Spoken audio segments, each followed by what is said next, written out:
Turboville with the foreman's green ride. John Deere 4430. This is a very top running tractor. This tractor is consistent. Top 3. So,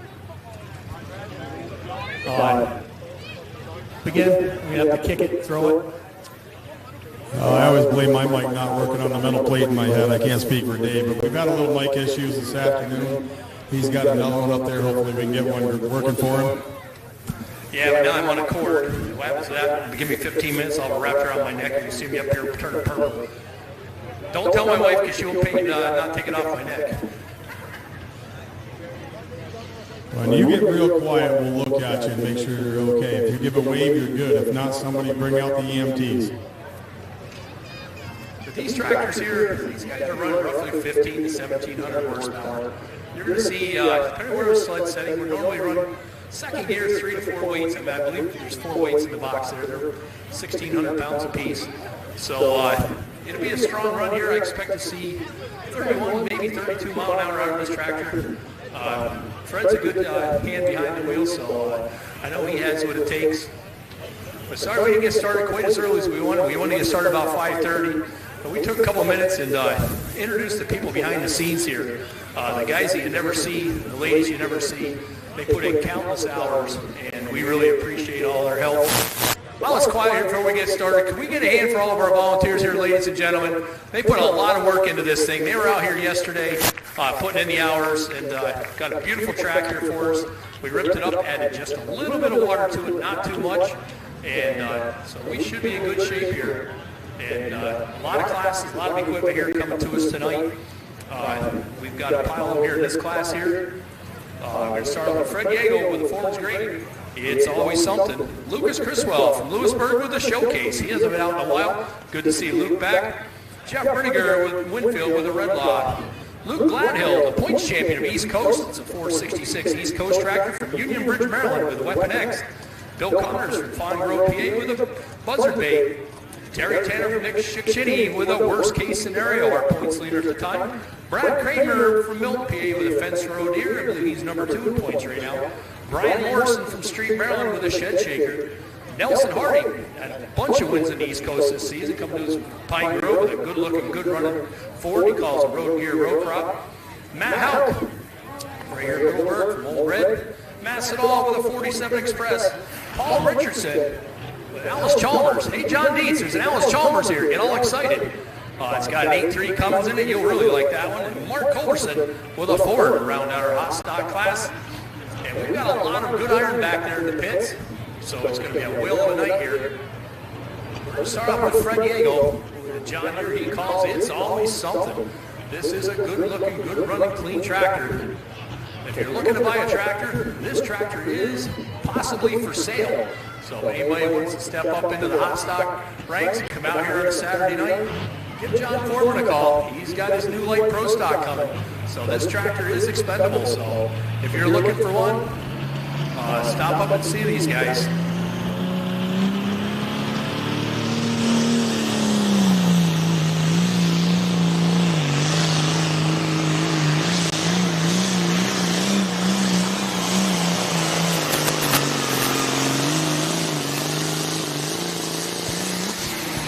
Oh boy, this is going to be tough.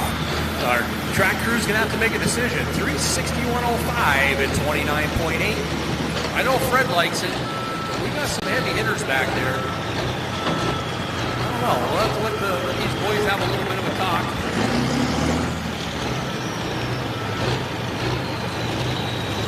Let's see. I think they're going to want to reset. We'll know here in just a second. Brian's one of the best sled guys in the business. Him and Bob and Matt help. We're going to have a chat here, make a decision on what they're going to do with this sled setting. Do we want to see these boys run? I'm thinking he's going to want to take about 15 to 20 feet off these guys. Not that John's tractor isn't capable of that run. There's a couple back here that probably put another 10 feet on the season. And the track is great right now. This track's going to get better as we get on here. First 3 or 4 vehicles have a little bit of an advantage.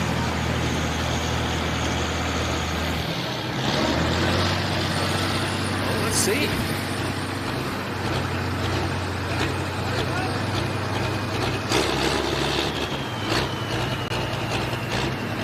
Well, we're going to let them run, ladies and gentlemen. We are good to go. And we've got 5 weights in the box. So we got 5 weights in that Kraus transfer machine. It's 1,600 pounds apiece. You can do the math real quick. Those of you that are not familiar with our sport, haven't been to very many events, what happens here is that's our Rick Kraus sled rental transfer machine. And what we got there is we have 5 weights in the box. He's probably running second gear. I think he's got 3 or 4 gears in that thing. And what you'll see later on tonight, he'll load it up with that big forge and mods back there and our alcohol. These are some pro stocks that are back there. And as that comes up the rail, there's some micro switches on the rail. As it hits that first one, it puts a little bit of pressure down. You start seeing it here about 200 feet. Then it goes a little farther, hits another micro switch, and hits the last one. It's a push down. Puts down on that pan, it puts all the weight, lifts the back of the tires, that sled right off the ground. Underneath that pan, we have some grouser bars. Those grouser bars are 3/4 of an inch wide and 3 inches deep. And those things are shaped about a 45-degree angle. This angle will push the dirt back into the center of the sled and out the back. You don't want it to clog up. If it clogs up, then that sled loses traction. When that sled loses traction, it's just gliding over the top. So he has it set up so they're self-cleaning. And that is how we stop these sleds, or these tractors. There's a primary hitch on these, and there's a cable going back. That cable is hooked to a guillotine. It goes up in front of that turbocharger. If something goes wrong, the driver and the sled operator can pull that and shut that guillotine off. Then the driver has a 3-way dump valve. He can pull that and it shuts the fuel off to the motor, returns it to the fuel tank. So this is Lucas Criswell, tractor. He calls this Showcase. First time out in about 2 to 3 years. This is the first hook on a brand new setup. So let's cheer this guy on, ladies and gentlemen. Lucas Criswell on the Showcase.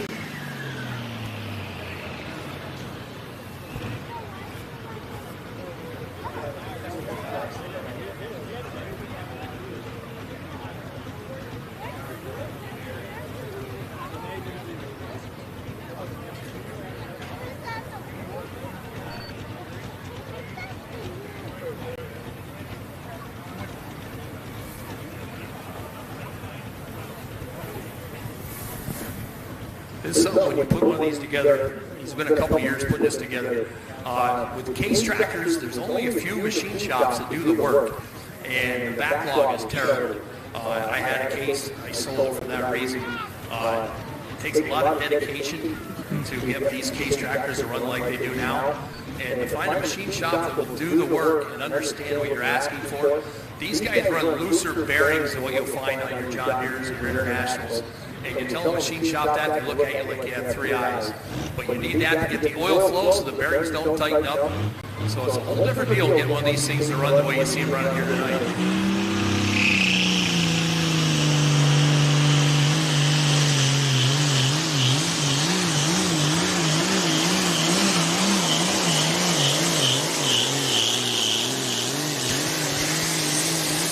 A little bit of hot, but boy, he's going to be happy with that. 342.54 at 29.4 miles an hour. I'll tell you right now, he had the settings on that a little fat. The timing was turned down on it. He wasn't very aggressive with the timing. First run on the motor. But the thing is still running. You see her puffing and slobbering a little bit. The rings and everything's still getting seated in there. But that's a brand spanking new motor for Luke.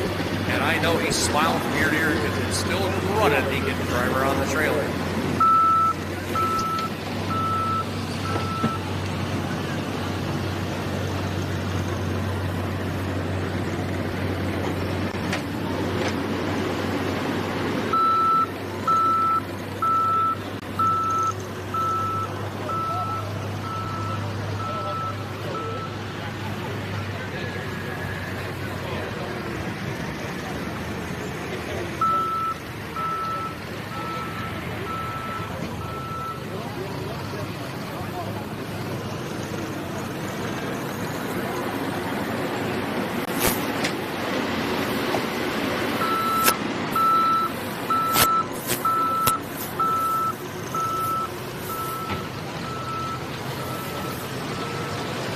Jeff Brinninger coming to the hook with the red law. Good looking, good run international. It's fun to watch this tractor run.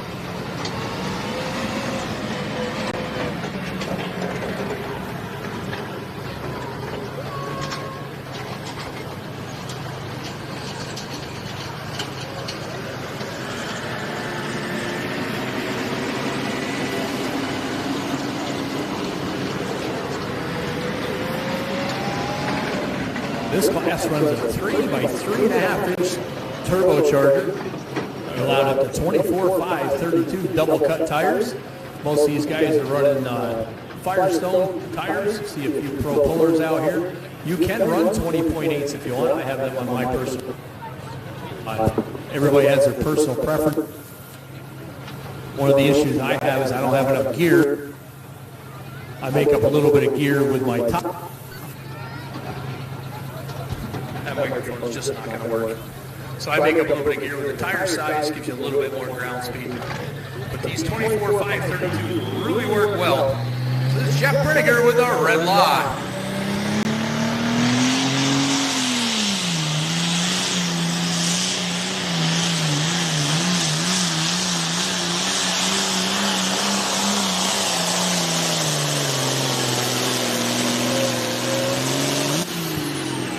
Good run, 3:33.91 and 29.1 miles an hour. That's a nice solid run for Jeff. Now we have Luke Gladhill from Union Bridge, Maryland, with a good-looking, good-running John Deere. This is the points champion from the East Coast Truck and Tractor Pullers. They run a 466 tractor with an 8-pump, and it is... I believe they're running a 3 by 3.5 inch turbocharger. They are running an intercooler. So they are giving up horsepower to these guys. We do see a couple of them here.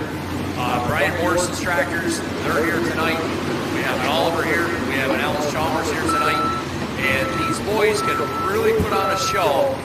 And for them to come out here and mix up with 600 plus cubic inch tractors is something to see. And on paper, it doesn't work. But somebody forgot to tell these East Coast boys that, because these boys run hard. There's a good-looking, good-running Ford out there. He's come on really strong later this season. He had a couple strong runs there and had a couple wins. Mr. Nelson Harding coming to us from Pine Grove. Really good guys that pull there with the East Coast series. And once so far, I'd probably set my tractor up and run with it, but it's just a little too far to run with those guys. They do a lot of pulling down in Maryland, down in Virginia. His family owned a John Deere dealership down there in Maryland, right there in Frederick, Maryland. And they recently sold it. But this young man and his dad, they still work there at the dealership. And he's put in and earned his dues here. Started out a couple years ago and really had a tough go of it. He stuck with it. You can tell this young man really loves the sport. He's got this thing. It could be a show tractor. It's that clean. And he put in his homework, did his due diligence, and this thing is a tough, strong running tractor. And he's been wanting to know how they shake up and how he can run with these Snyder County guys. And he's going to, first time out here tonight, glad to have him with us. Luke Gladhill, tractor he calls Weapon X. Yes, that is a 4-engine mod back there warming up in the pits. I'll have some information on him as we get closer to their class.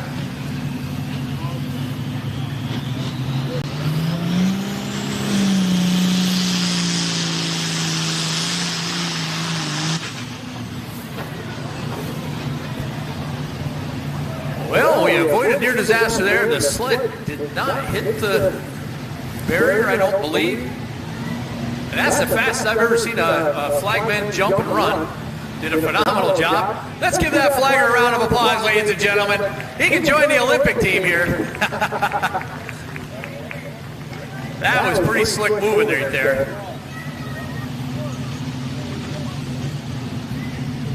But we'll see what track officials say. I do believe he was out of it before 100 foot, but they're going to have to disconnect him to reset. So I imagine he can go back, but I'll wait for a thumbs up or a thumb down from our Robert Bob.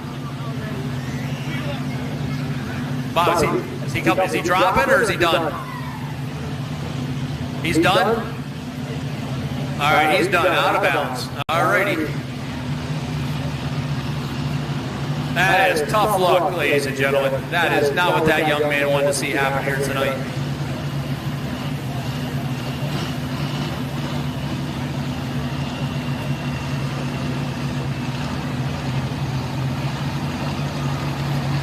Well, the sled don't look damaged, so we've heard of a disaster.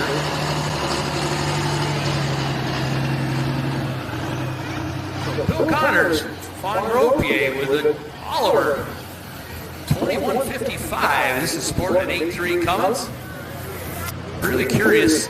He's got a little bit more than what I have in mind. They're running 466 cubic inches on an 8.3 Cummins. They have stock intake on theirs like I do. In my last run here, I was 275 at 27.7. So I'm personally very interested to see how this is going to run, to see how I'm even close to where these guys are. It'll be fun to see.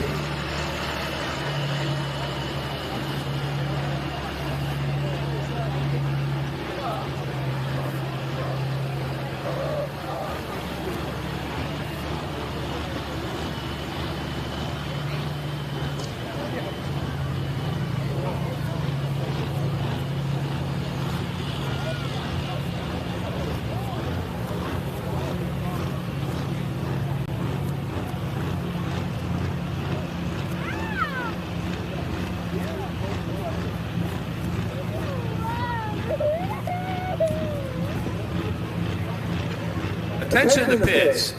The buy-in for the 3.0 trucks. Could you come up to the announcer stand? The lady was doing the buy-in for the 3.0 trucks. I have a couple guys who would like to sign up in that class. 3.0 buy-in lady. Could you come up here to the announcer stand, please?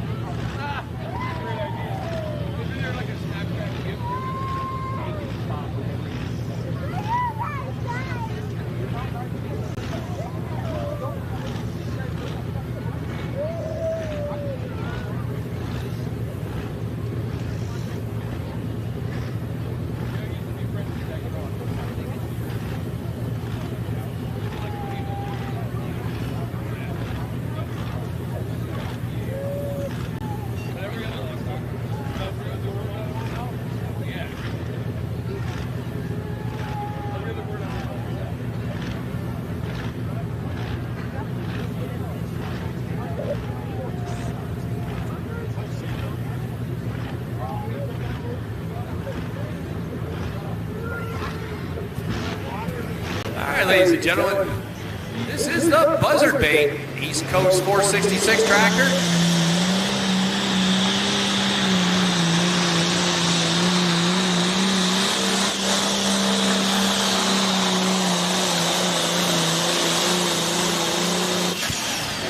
Nice run out of that little tractor. 296.73 at 26.1 miles an hour. 26.1. I think we're kind of comparable. Yeah. He was down a little bit on speed to where we were, but solid run for that 2150.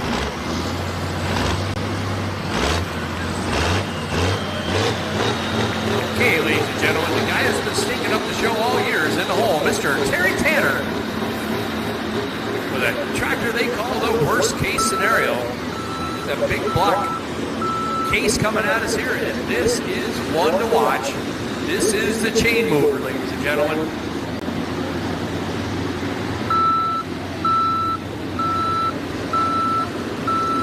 Mr. Hoyt, Terry, and Brooks, they put this together last winter. Let me tell you, they did their homework, and they went out there and they put the right material in the right place and put the right driver in the seat. Terry does a fantastic job with this tractor. One to be reckoned with wherever it goes. They went down on the buck, had a solid run down there this summer. So it's not just running strong here. Wherever they go, this tractor is a strong runner, and it looks as good as it runs. Call this tractor the worst case scenario. thing sounds like nothing you're going to hear. Almost sounds like those pro stocks that Mr. Hoyt has back there in the trailer. We'll see one of them later tonight. That case is here. Stress case had a pretty serious damage here a few weeks ago, so that's still back in the shop, torn apart. They have a lot of work to do to that one to get it back together, so it is done for the season. Both these cases have been struggling with keeping the rear ends together. So they come up with a game plan, and they're going to go this winter, and they're going to rip into these rear ends and get things straightened out and straighten them up where they can handle the power that these motors are putting out. These tires look a little bit different from the other tractors. These are Vitas tires. There's a couple different brands out there. There's the Parks Pullers, there's the Pro Pullers, and then you have the Firestones. There's a couple different varieties of the Firestones.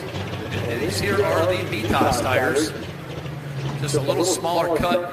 There's not a lot of meat on these tires. People have to say, why don't you have a lot of meat on the tires? Well, we're not pulling a plow. We're looking for wheel speed. And the more dirt you sling up and throw behind that tractor, you have to drag the sled over top of that. So they run as little trim as possible. Mine are about half-inch bar. These are probably 3/8 or less. Some run little quarter-inch bar on the tires. This is Mr. Terry Tanner, New Columbia paid. The tractor he calls worst-case scenario.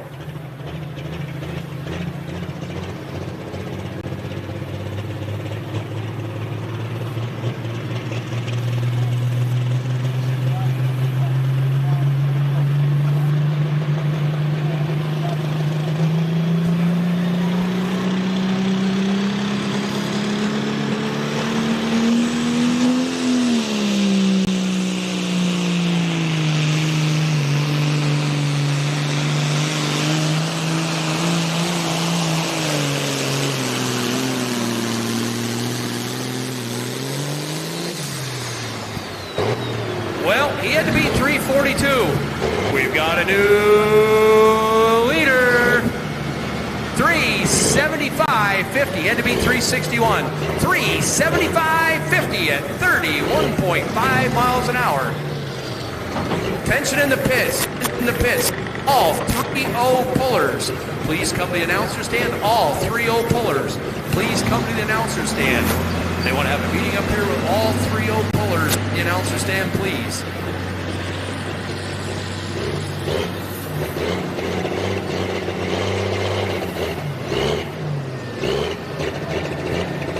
Brad Kramer from Milton, PA with a Fence Row Deere be next to the hook. Big block John Deere. I believe he is running second in points right now.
We're going to start tonight with the hot stock. We're going to do our Run What You Brung, which is next. So all Run What You Brung pullers, get ready. 10,000 open, Mod Turbo Super Farm and 2.6 Pro Street buy-in. then a 3-0 buy-in.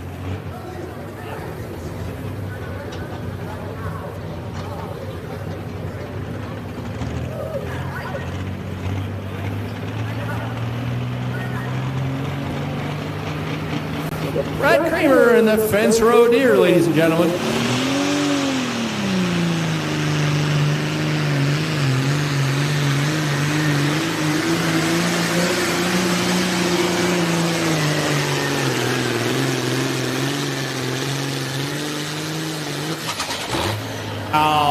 Now we see why he's second in points. 357.3 at 31 miles an hour.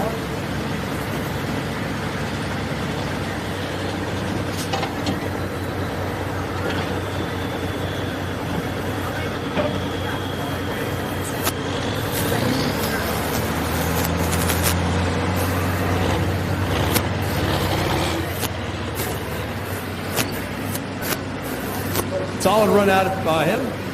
Now we go right back to another East Coast hot stock track.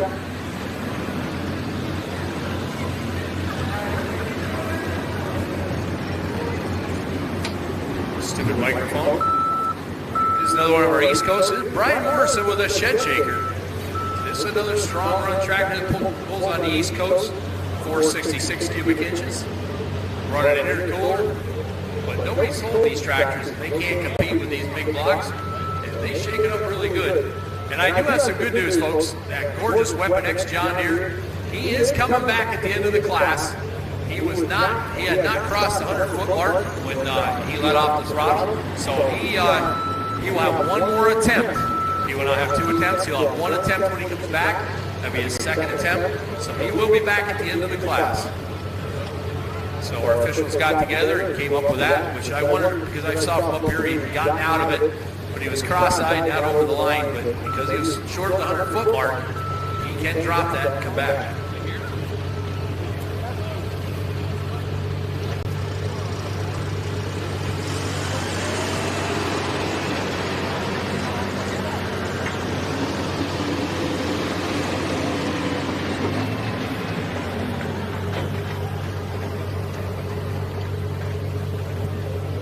Those alcohol super stocks back there warming up. You're in for a treat here, folks, tonight. There are some 5,000 horsepower tractors back there, and we have a 10,000 horsepower 4-engine modified come to us out of Montgomery, New York. He was here tonight. He's going to put on our pass for us.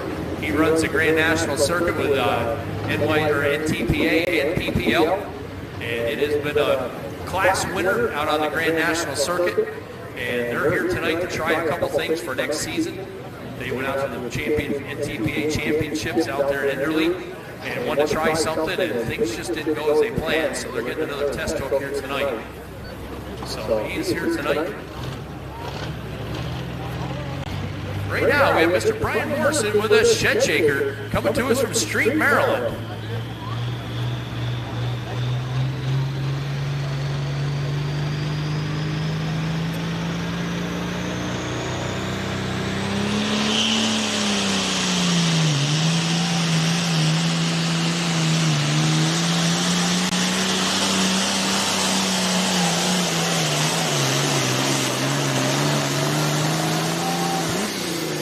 Somebody forgot to tell that little tractor he can't do that.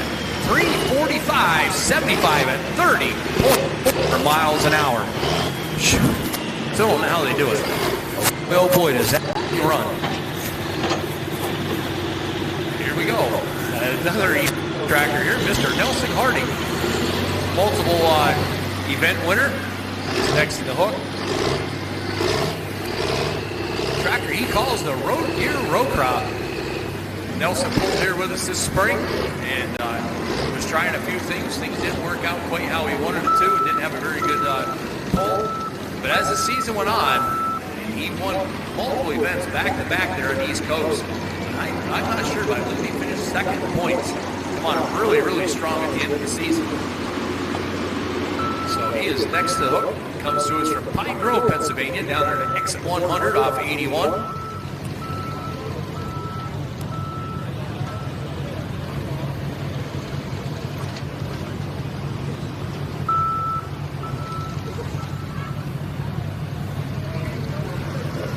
Any other 3-0 pullers are signing up, please report to the announcer stand.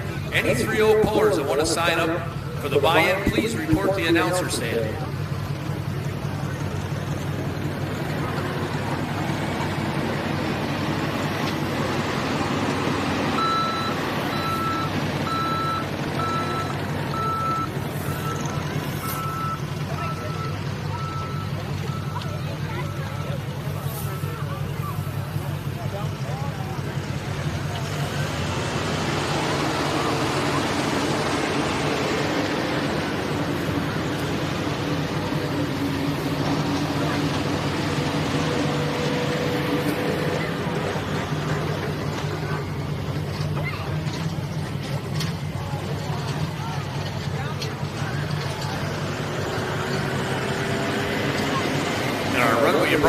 We have 4 of them signed up. A couple of diesels, big bad blown gas motor down there, Eddie Zedler from Chicora, PA with a Thunderbolt. That thing will clean the sinuses out. So we have 4 or 5 more left in this class. 6. So 6 left in this class.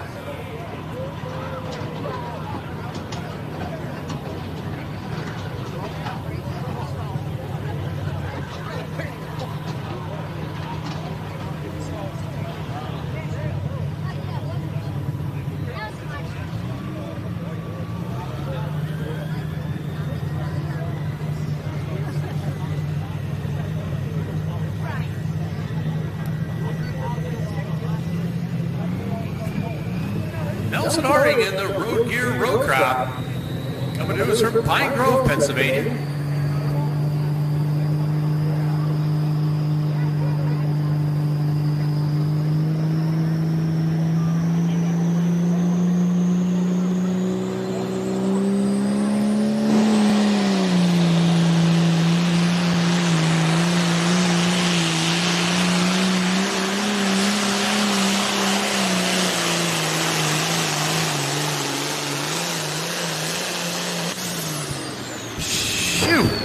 Somebody forgot these little guys. They can't compete.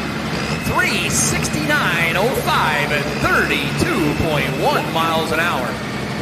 Boy, oh boy, we got to find out what those boys are doing and copy some of that because these little tractors are running hard. Should be pretty good up there.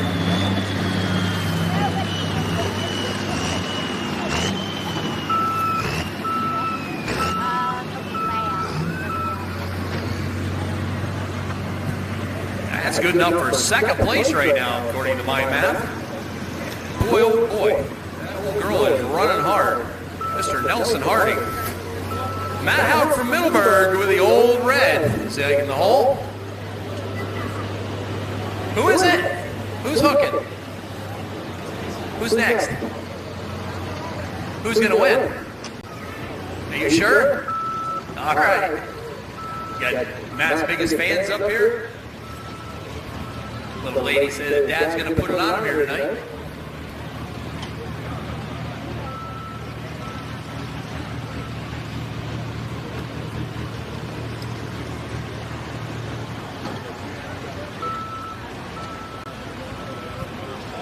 Hey Bob, somebody forgot tell those 466 tractors they can't run like that. We have that Ford sitting up there in second place right now. He can't run that good. Did anybody tell him that? Those little 466s can really run.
Matt's got the old goal working good. 340.49 at 30.6 miles an hour.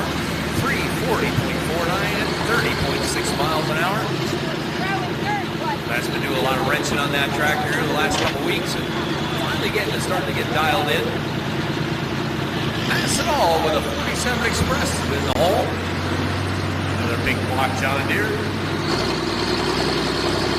And then we have Paul Richardson with a Venomous, Mark Culberson with a Ford, and then we'll go back up to Luke Gladhill, round out this class, and we'll go right into our Run What You've Run class. Do a quick weight change on the sled.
Season this young man's had. If it could go wrong, it's gone wrong. We're going to need a tow tractor, please. A tow off tractor, please.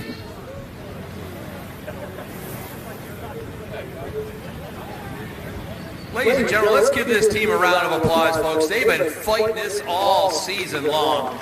If it could break, it would break. They were out the Weeklands last week with a pro stock and had all these on that. And, been having every one of those years, you'd be glad to see the season be over with.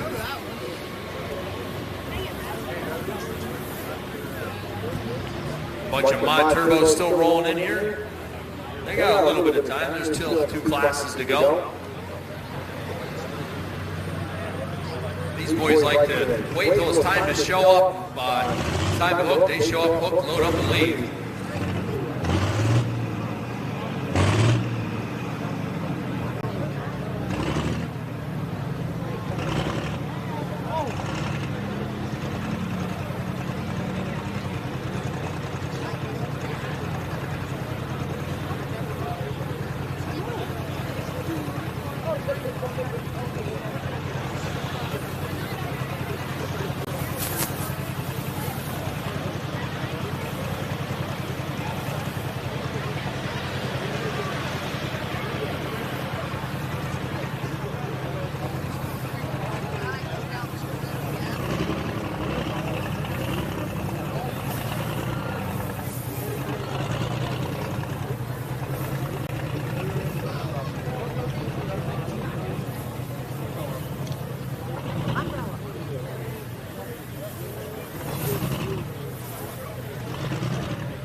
57.78 at 13.6 miles an hour.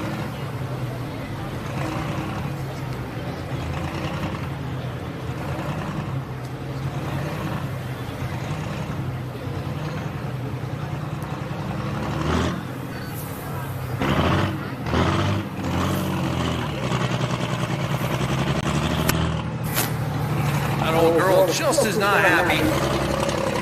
So Paul Richardson, Pikeville, Maryland, with a venomous Alice Chalmers. I believe it's a 210. This tractor has an 8.3 Cummins underneath the hood. It's a twin to the buzzard bait that was running out here a little bit earlier tonight. Another tractor that runs full-time on the East Coast Series there with Atlantic Pro Tolling. Alice Chalmers would have originally had a 426 cubic inch Alice Chalmers engine block. They've got a little cross hatching around there, transgender tractors. They had to do a little something to keep these guys going. Olivers and Mini Mo's and all those types of tractors. Well, the motors that came in these tractors, they are a little bit capable, but they're very, very difficult to hold together. You have to almost have to run rods down the outside of the block and try to hold everything together. They just won't hold together. And because of the buy-in with White Motor Company and Agco Alice, the Cummins motors become a cross-dressing option because it was an available factory option with White Motor Company. So that's the reason like our Olivers can run the A3s, and then Alice Chalmers joined the Agco family, so that's where they come in with the A3 Cummins. And this is another good-looking, good-running tractor. So John Dietz, he's sitting up. Oh, wait, it's not a 745. What's that series? 7,000 series. That's what it is. Yeah, this is a 210. Yep. Buddy John over there, he loves those 7,000 series, so he gets all excited.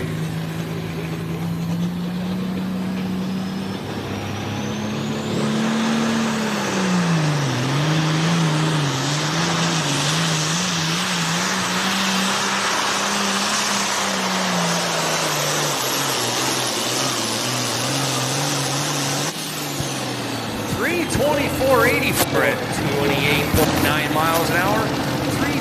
324.84 at 28.9 miles an hour. Well, the Alice Chalmers tractors sure did have a history. They were the very first ones to put 4 turbochargers on a super tractor. Did you know that, Dave? Did not know that. Norm Green had 4 turbochargers. They called them the Quad Squad. They had 3 or 4 Alice's way back in the day. These guys never run before. I like trivia, so that old stuff sticks in my brain. One of the most famous ones I remember is the Super Steeler, which I believe that ended up going to New York State, ran up in New York State for many years.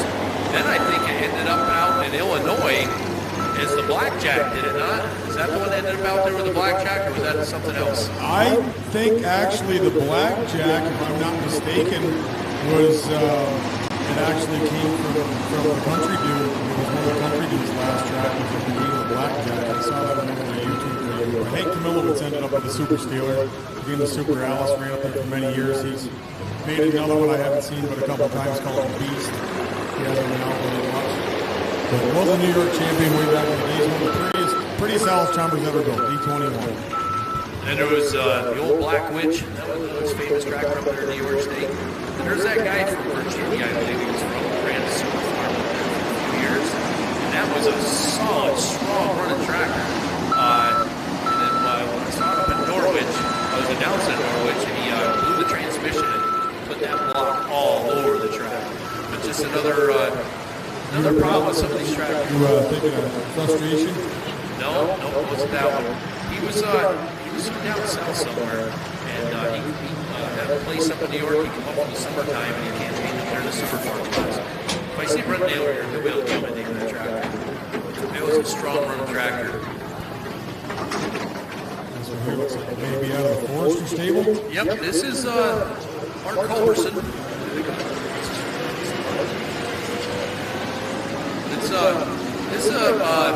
This tractor runs in the hot stock class with interstate truck and tractor pullers down there out of Chambersburg. He's part of the Forester pulling team. If it is on the hot stock class, not the hot farm class, this should be a 540 cubic inch tractor with with a 3-inch turbocharger. But these guys have to run ag tires, 24-532 ag tires. And you'll see the difference. It's comparable horsepower to these other tractors, but the differences in the ag tires, these 24-532s, they bounce just a little bit more. They're going to pile a little bit more dirt in front of the pan. It's a little bit of a disadvantage against running against the Polar tires, but it is the class rules where he pulls.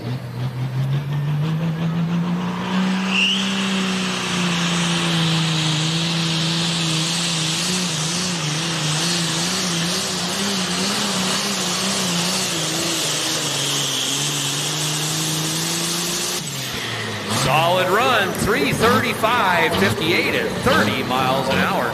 Strong run out of that tractor. One to go in this class. Luke Gladhill with the Weapon X.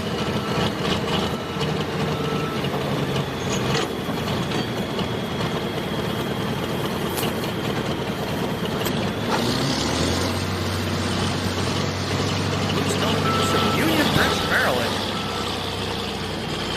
Follow this class. We'll go right into our Runway of Brum trucks. This is going to be a fun class. You have some super stock diesel pickup trucks, and you have a couple of gas motor down there with a blower on it. We'd like to welcome everybody watching us on Dirt Vortex TV.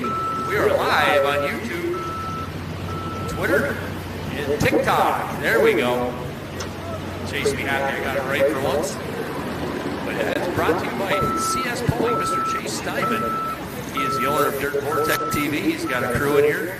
Jerry Richardson from Eastern Extreme Polling is down there doing our video in here tonight. If you want to see him, you check him out on EEP polling videos and Eastern Extreme on the internet. Now this young man gets one shot at this because he already had his first attempt. So he does, because it's before 100 foot, he doesn't have a chance to come back. Because he gets one shot at it. So if it doesn't work the first time, he's going to own whatever distance he gets. And he'll be a lot happier with that compared to what he had on his first attempt.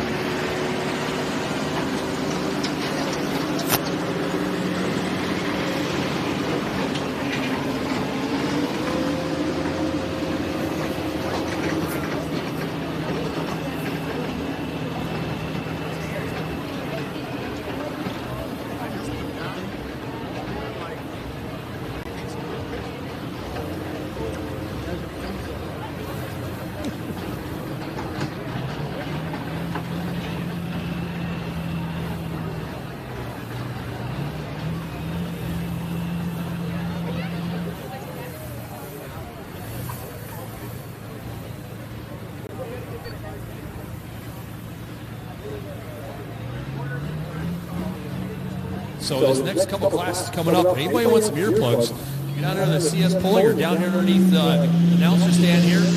We do have earplugs for sale.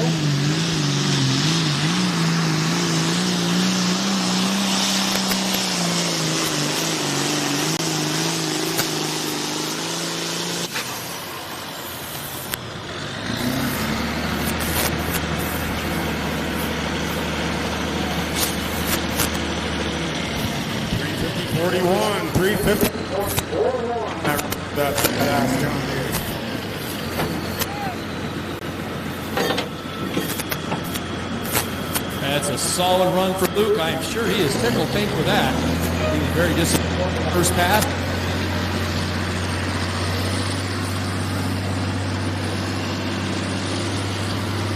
So a quick trackside location here. We'll have our class the numbers here, and I'll get you a class rundown for that class. We have a class winner and crown our championship here tonight. So that'll be do that real quick. We'll slide right into our Runway of Brum. By that time, they'll have the sled reset.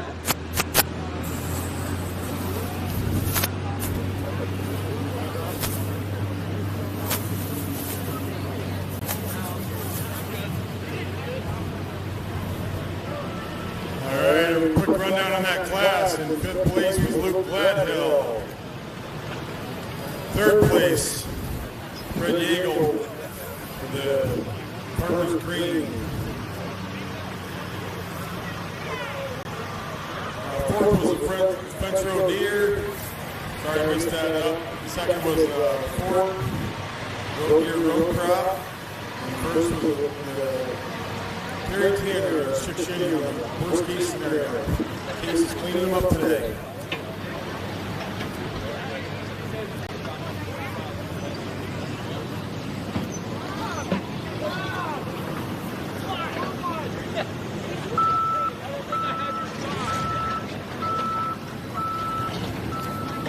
Well, so here with Mr. Terry Tanner with the worst scenario. You've had one heck of a season, Terry. This tractor is one of the best looking cases I've seen in a long time. Only 400 cubic inches, did a really nice job. But you had a whale to run there. That was one heck of a pass. And it started out a little slow. And boy, I was like, is that clutch going to take hold and go? But boy, it did. And she started chugging and started working hard. What do you think of that pass? It felt really good. If it wouldn't be for Chris, he reads the track, he sets it up, he's doing a phenomenal job on that. So, He is a maestro when it comes to track reading and setting the tractor up. But, you know, he wasn't behind the wheel. You were behind the wheel, and that was a wheel of a driving job. And you guys had one heck of a season. And is there anybody you'd like to thank for this season that you've had this year? everybody as far as Chris, Corey, Brooks, Gary, he's helped a lot too. And everybody in line is with me for all that. Well, we appreciate you guys being out here. You guys have set the standard, forcing the rest of us to really pick up our game. And we thank you for that. It's been a pleasure and honor to have you guys here. And we'll see you back in next season. And congratulations on the season you've had, because that's one we remember. That's one we record books. So thanks very much.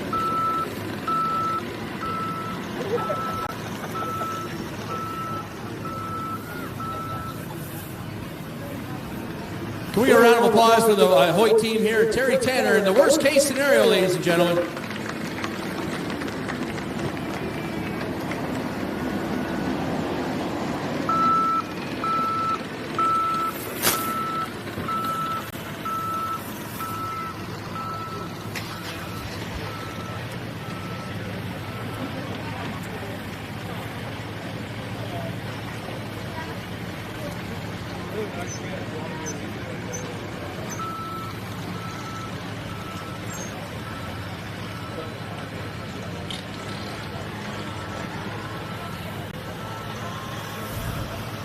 Like we get going here, we're going to have to run what you brung class. There's going to be 5 of them.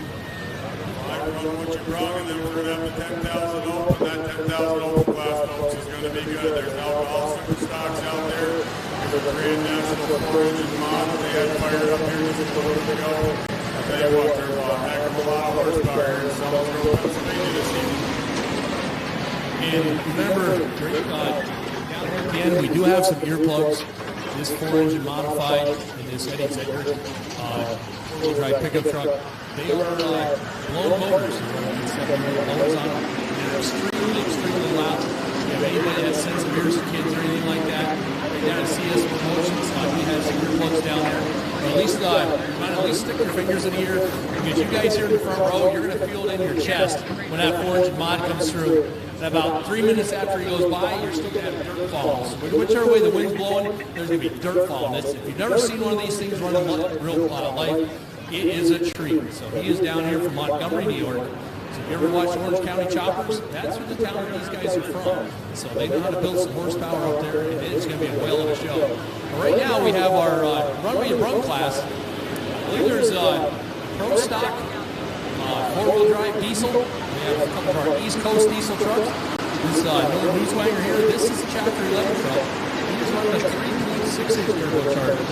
There's a truck out there, I believe has a 5-inch turbocharger. That is the Super Stock truck. Then we also have Eddie Zedrick with his modified 4-wheel drive gas motor with a blown big block motor on it.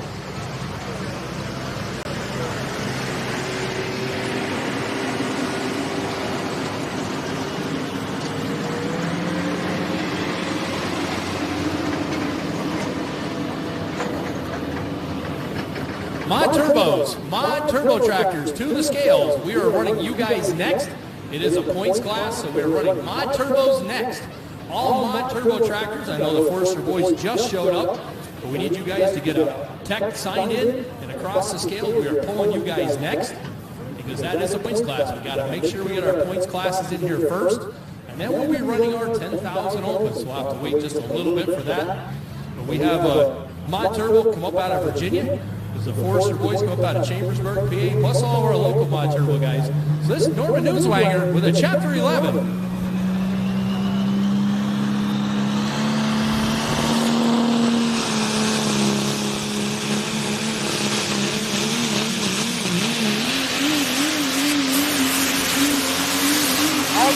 I'll try to help you a little bit. Yes, and probably Solid run right there for Norman. Give me a second to get back upstairs here. I'm old and fat. I might have a heart attack running up the steps. 3:31:08 at 29.6 miles an hour. I'm pretty sure he's happy with that. I'm sure Brian the Sled's going to say, yeah, that ain't such a bad distance. The mod turbo tractors are next.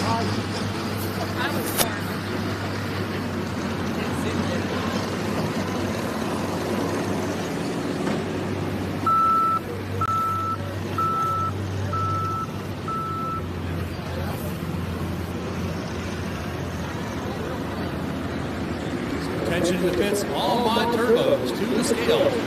Your class is next. Mod turbos to the scale, please.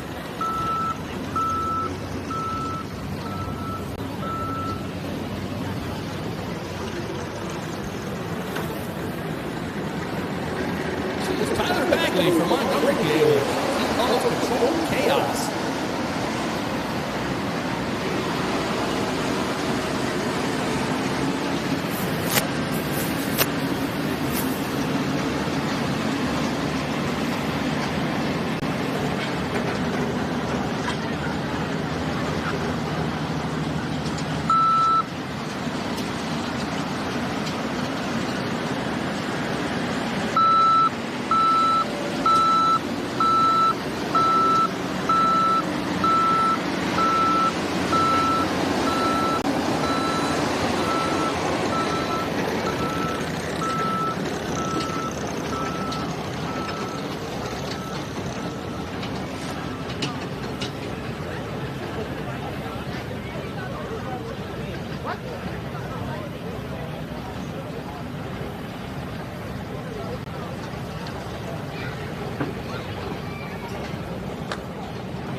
This is Tyler Bagley from Montgomery, PA.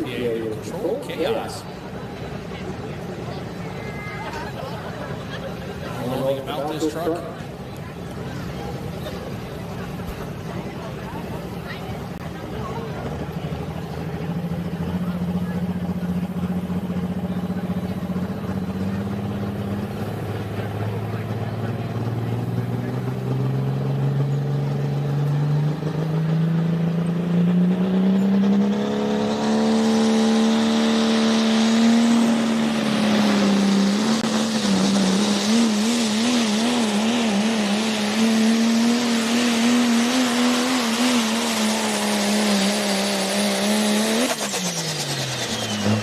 Everybody had 294.55 at 26.5 miles an hour.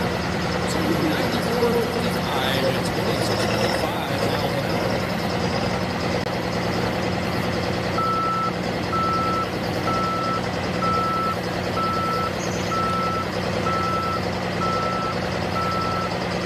Justin Gordon from Wilmington, PA with a Dirty Hollow, he calls it. Welcome to be the noisemaker. Eddie Zedrick, PA with a Thunderbolt. Andrew Kisak from Rome, New York with the American Ride is going to come back and try it out in this class. He was out here earlier today and having some motor problems, so he got that figured out. So hope to see a good hook out of him tonight.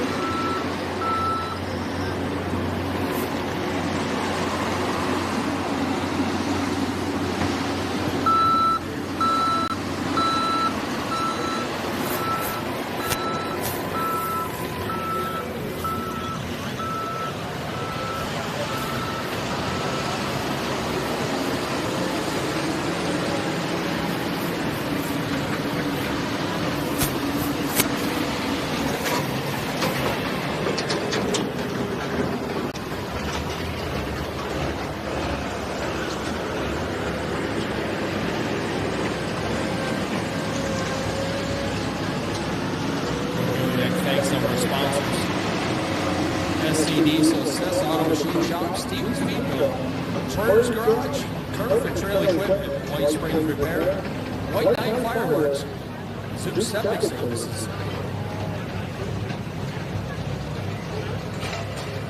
Florida Fuels, Ag Tech Manufacturing, Water Turbo Service, Ruby and Sun Fuel, Hoops Family Hog Farm, Hoops Grain Farm, BS&B Repair, Central Penn Automotive, Channel Seeds, D&E Carts and Carbs, East West Drilling, Fisher's Disposal, Foreman's Grain, Graymont Incorporated, Hackenberg's Garage, Hauk Enterprise, Hauk's Machinery.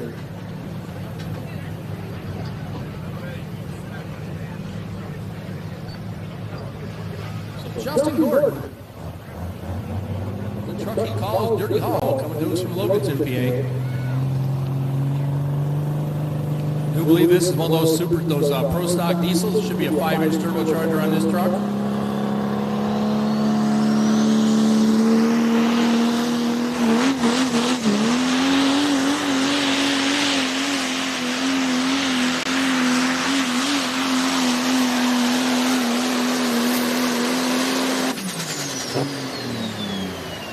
Solid run, 3:15.05 at 27.7. For second place right now.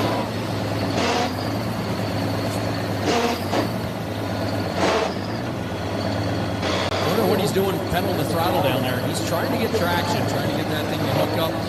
If he pinned it, the horsepower he has, more than likely would just rip the tires right off. So that's why these boys are pedaling the throttle like that, trying to get a little bite. At the end of the night here, the starting line's starting to get chewed up just a little bit. Get that thing off the here. Trying to beat the rain here. Once again with the Immigrants Family Farm, Ivan Lauber and Son, JC Auto Body, Keeter's Farm Machinery, Kratzer Insurance and NH Regal Agency, Lloyd's Landscaping, Mapco Engine Supply, Engine Machine Shop, Melcott Radiator, North Point Auto and Equipment, Precision Masonry, Construction, Arzico Machine Shop, Richard's Portable Toilets and Septic Service, and Rocky Mountain Sales and Service, Roy Adams' Son, Excavating, Farming, and Trucking. Thank them for everything they've done. Just like thank Hoover Equipment for the use of tractors see out on the track here.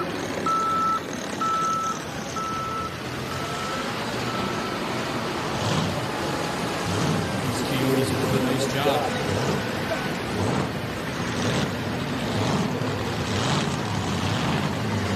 Here comes a noisemaker, folks. If you have tender ears or some young children, please show them how to put their fingers in their ears, because this thing will clean out your sinuses, I promise you. It's extremely loud. And he's from Western Pennsylvania. He pulls a lot with CS pulling there with Chase Steinman. And this tractor is one to, this truck is one to watch.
There is no weight under the back of that truck at all.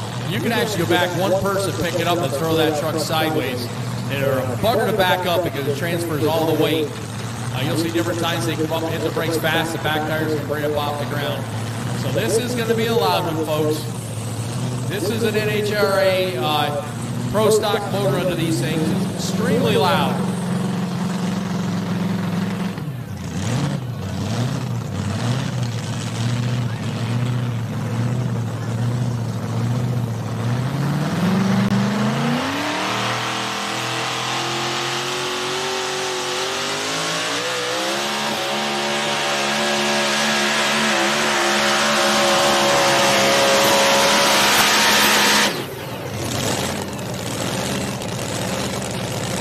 willing to bet he woke up all the prisoners down there at the prison. 308.53 at 27.7 miles an hour.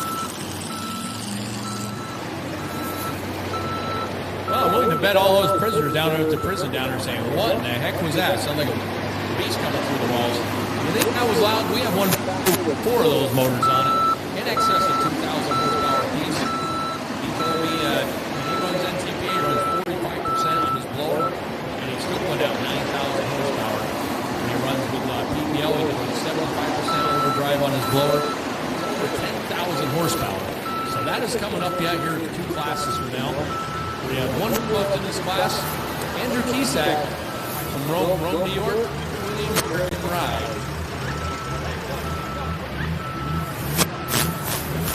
This ain't Andrew. This is the Outlaw truck.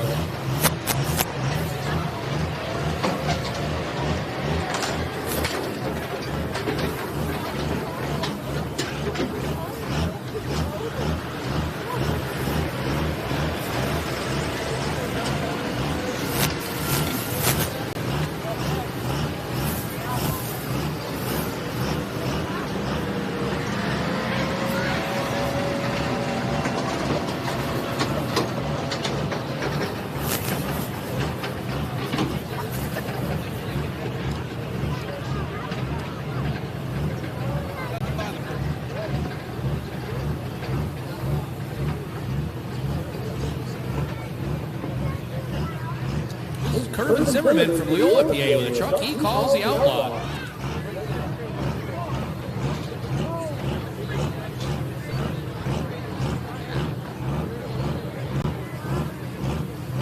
He calls this truck the Outlaw. Right down there in Amish country, down there in Leola, Pennsylvania.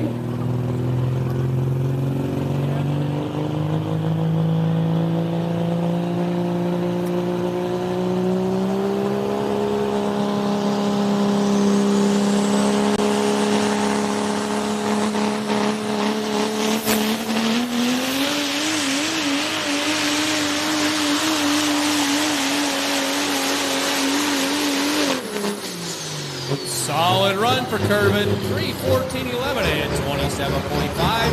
3:14.11 and 27.5. Pedaled that truck really hard, trying to get some bite.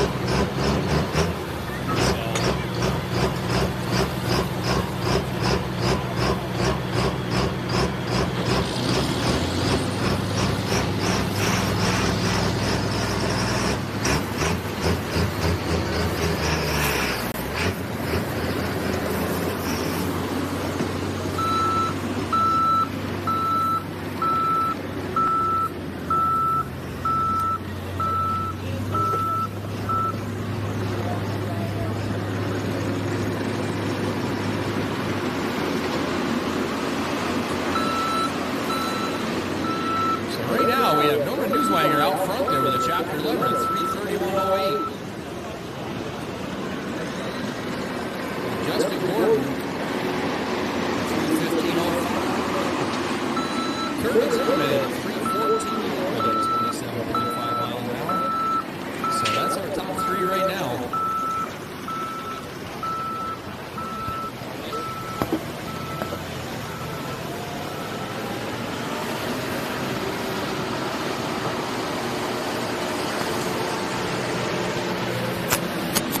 I don't know if Andrew can make the call or not. If not, that will be our class. Luke Newswanger, chapter 11 at 3:31.08. Second place, Justin Gordon from Logan, PA with a Dirty Hollow at 3:15.05. Kirby Zimmerman of the Outlaws, 3:14.11. Eddie Zedrick from Chicopee, 3:08.53. And Tyler Bagley with Control Chaos at 2:94.55. Oh, here he comes. Andrew is making the call. So the lights come on there. The truck was out here earlier today and had some motor problems and could not get it up on boost. So he made the ride down from Rome, New York. Calls this gorgeous truck the American Ride. Power stroke under the hood here. Boy, I'll tell you, when he gets her up on song, this is a 3.0 truck, so it's the smallest truck in the class. But he just wanted to make sure that he could get the bugs out of this. Hopefully he got her fixed. And boy, when she come up on boost, she really sounded good. But just couldn't get it down the track. So we're hoping good things for him right now.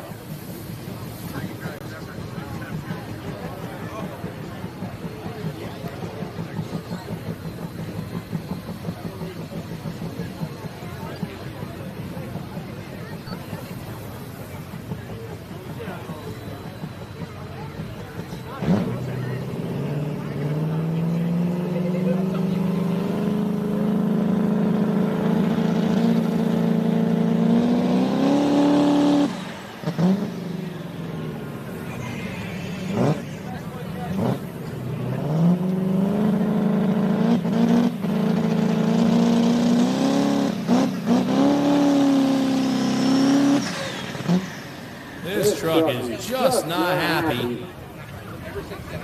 Obviously, what was going on is still not fixed. I don't know if he's going to try it again or not. Looks like he wants to try it one more time. Now we're pulling the hook.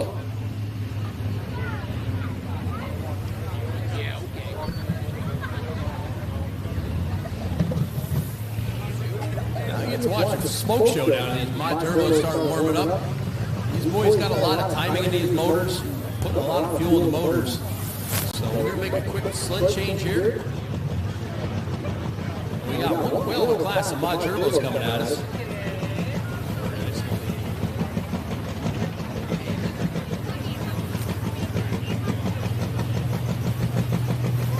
We got 2 pages of these.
Test 1, 2.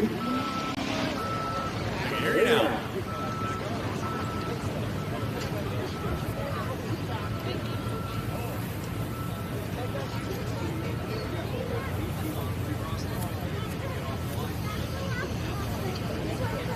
I'm not sure how many people it takes to take a push to Ford up the hill there, but I guess we're ready to find out, aren't we?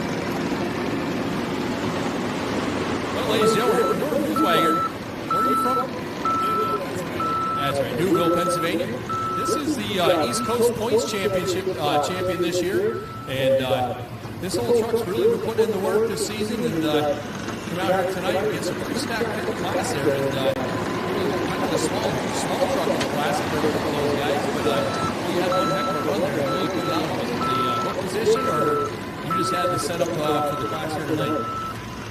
First of all, yeah, that's totally. Always enjoy coming up here. Well, we're glad to have you, and there's your trophy here for tonight, and congratulations, and good job here tonight. Give a round of applause, ladies and gentlemen. Long way up here from Newville, Pennsylvania. These boys really know how to put on a show. Very quick, works nice.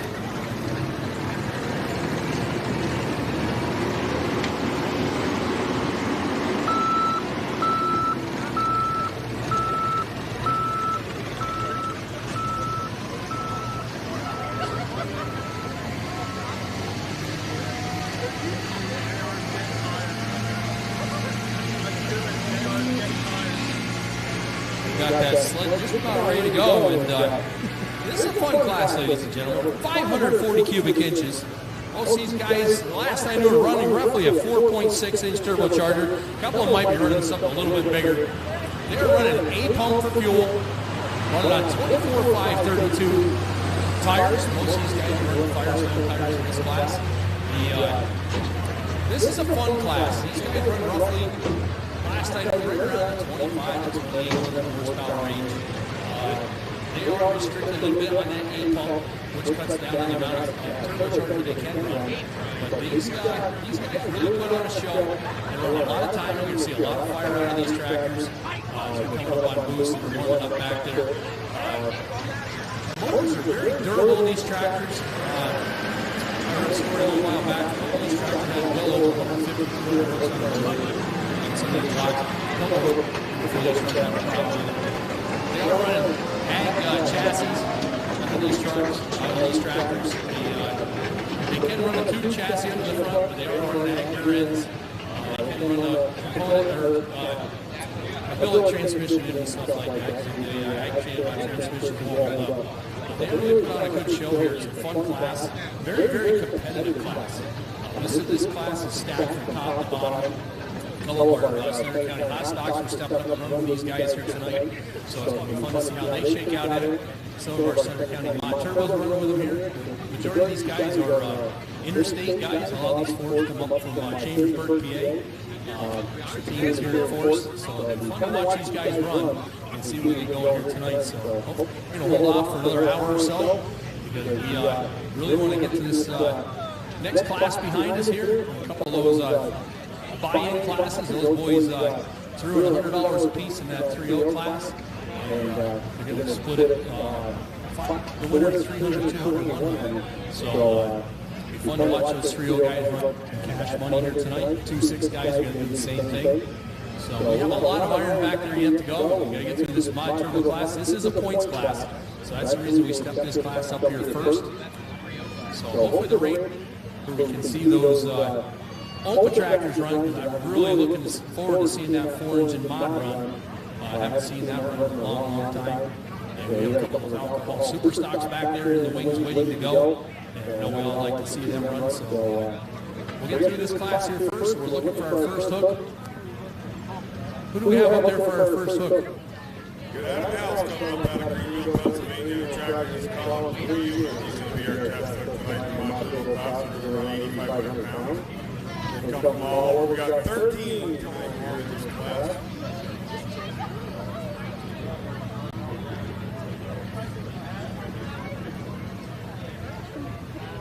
Stake and empty battery miles for supply. We're going to injection and turbo out there in St. Lake, Pennsylvania. So probably knows a thing or two about making some horsepower.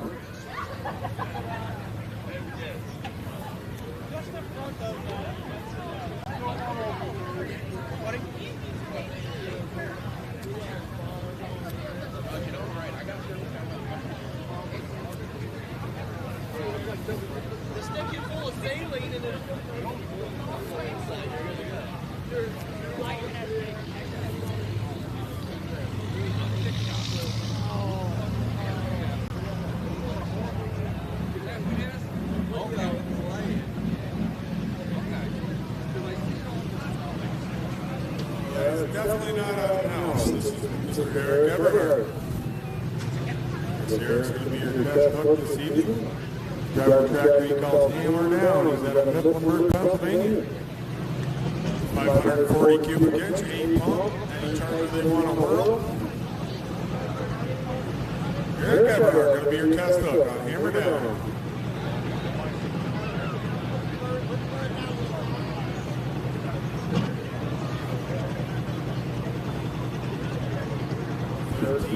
Turbos coming at you, so I would say that they want to make sure this thing's tight. We don't want them out there 360, 370. Eric's going to set the mark. Hopefully Brian's got a good sled setting on the sled this evening. Track looks like it's taking horsepower, a certain kind of way we want to make it. Hopefully these guys will pick the front end up and go round and stomp it towards the other end. Green light, green flag, Eric Everhart.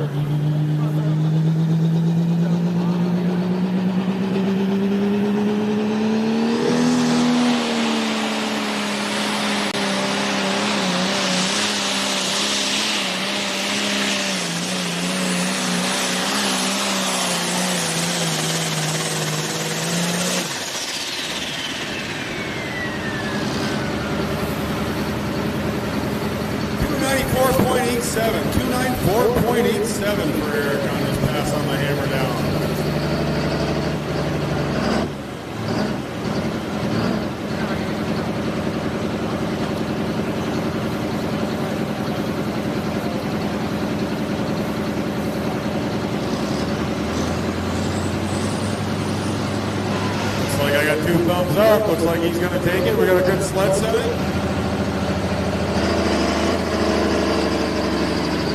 We are good to go. Sled and the tractor. It's good here, so we're good to go. Excellent. Brian Crown, right to the green, jumping that cross sled right to the machine tonight. We got 13 of them. I think that's going to be a great sled setting. I bet you the winner will be out there in the 330 range. Eric had a good hook. Next up, we're going to be looking for Mr. Robert Halk out of Middleburg, PA on Old Red.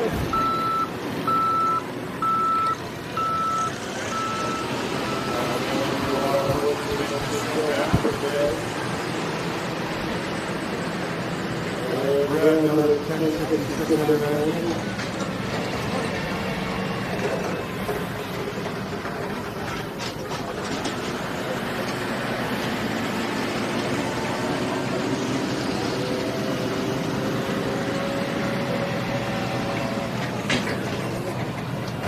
On the blue unit out of Greenville, Pennsylvania. I guess they're giving us a curveball here. We can't see all the way to the end. We'll get through it. I can't tell an international from a New Holland this time of night, but that is not an international. That is definitely a New Holland. This is Mr. Adam House. He works out of Microfuel Turbo. I said he knows how to make them run. We've got two tractors in competition here this evening.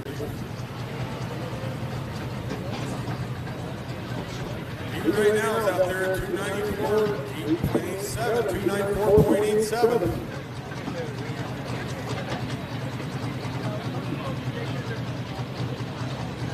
See right there. You're live out there in TikTok land, YouTube land, CS Promotions is having us out on the interweb, got us out there live. This is the Lot Turbo Class, 540 cubic inch, 8 pump. Big turbocharger under the hood, pushing 2,600 horsepower on these tractors.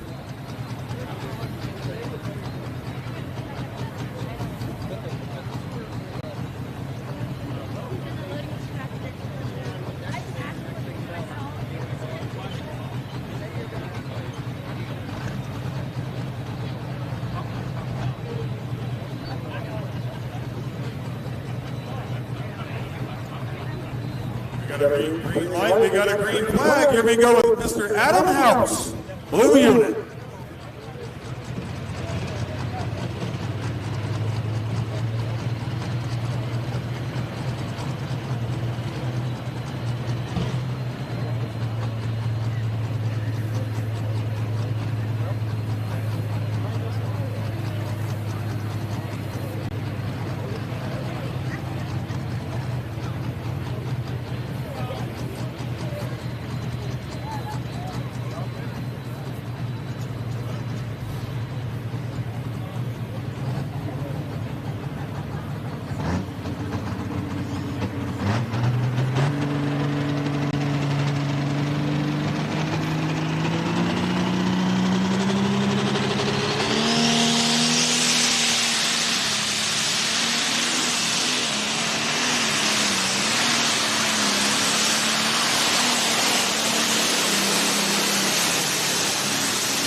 342.29, 342.29 our new leader. Boy, he was putting the horsepower down and he was flying back. 31 miles an hour. 34, that's getting done. Look at that.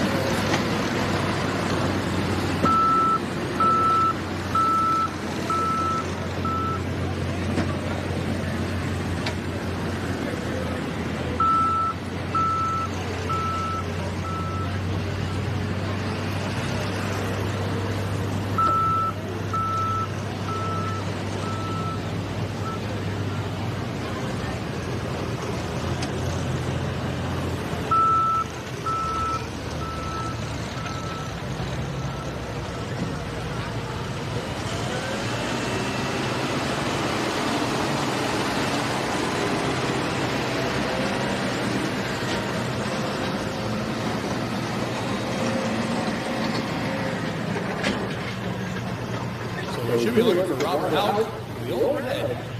That's the hook.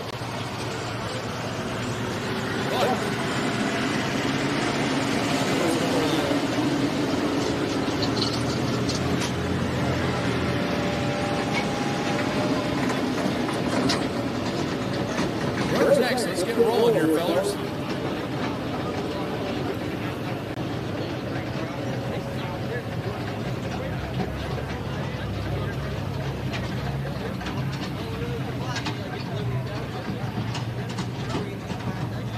Yep, here's one of our Snyder County hot stocks, Robert Houck.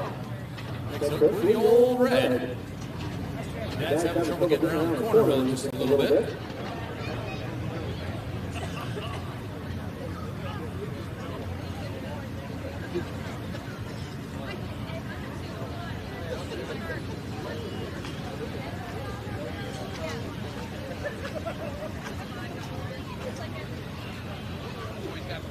What's going on? I didn't know he was going the other direction.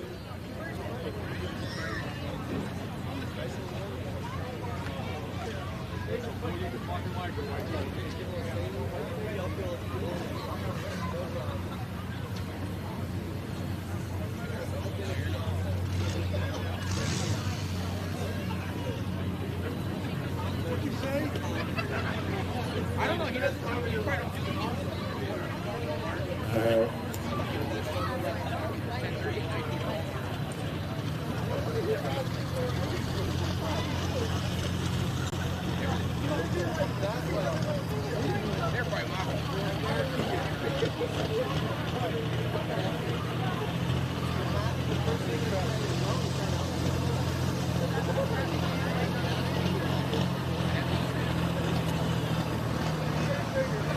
That looks to me like we got Mr. Dan Park coming out here on the Saturday night hooker. That's going to be a super farm tractor, 640 cubic inches. Going to have a P-pump hanging on the side of it, Bosch P-pump, 3x3 turbocharger. Dan Hill's out of Brookville, Pennsylvania. I believe he's a farmer. And Jeff been campaigning his tractor all over the place. They've had a lot of trouble the last couple of years. I know I talked to them the other night. They were hoping to have a decent hook. You're out on the Ohio border. Jeff comes from the Ohio border. First super farm in the super farm mod turbo class. Super farms in this class are usually allowed around 9,300 pounds, whereas the mod turbos are allowed 8,500 pounds. More cubic inches, but that 3x3 turbocharger is just a big restrictor plate on top of it. Without putting air in, they just can't make the horsepower. These super farms are probably in the 1,800 horsepower range, maybe 2,000, where the mod turbos are in the 2,500 to 2,700 horsepower range.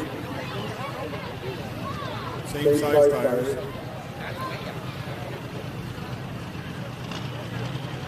They say this tractor's got a lot of parts very similar to the one out of Hillsboro, Wisconsin, called Fast and Furious, the Don Slammer.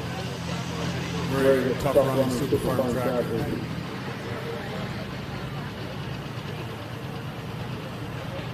Green light, green flag. Here we go, Mr. Dan Parks, Saturday night hooker.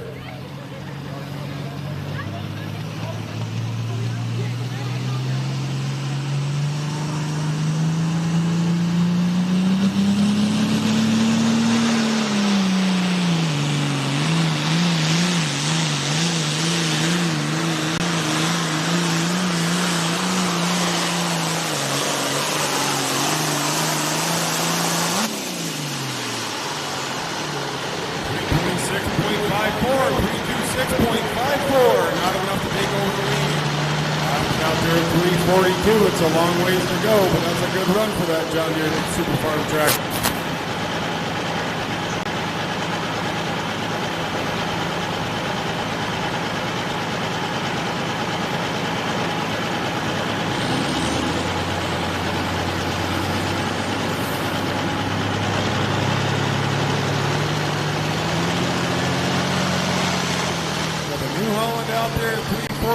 Got the John Deere's running in second right now at 326. We'll wait to see who comes to the line next. I can tell you what it says on my sheet, but that isn't exactly what's been happening. So we'll wait and see who comes out here.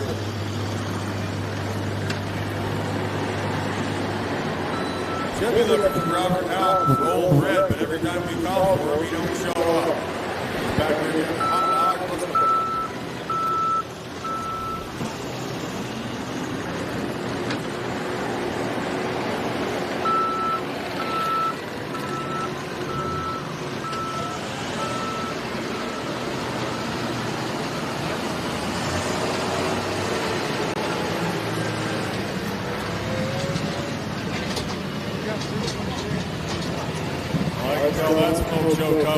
Be Mr. Jason Forrester out of Chambersburg, Pennsylvania, driving this world-famous Ford 9000 he calls Papa Smurf.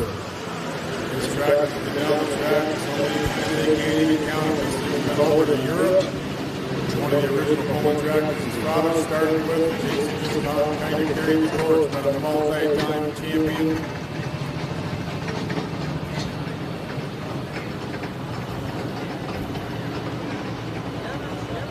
Turbo tractors, everybody knows the Forester name out of Chambersburg. They own a big New Holland dealership down there. They're always messing with the blue ones. They got a whole stable over there. But this tractor is one of the ones that's pretty much the patriarch of the family right here. Gotta go better than 342 to take over the lead of that other New Holland out there. Here we go, Mr. Jason Forrester on Papa Smurf.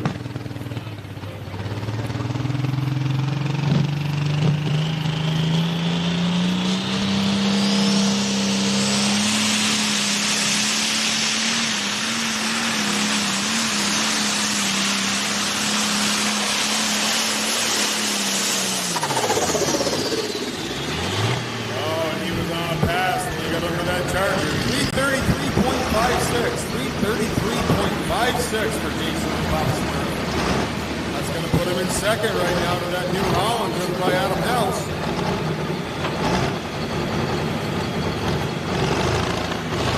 A good pass. They came under the Charger. It just laid down and it laid down now.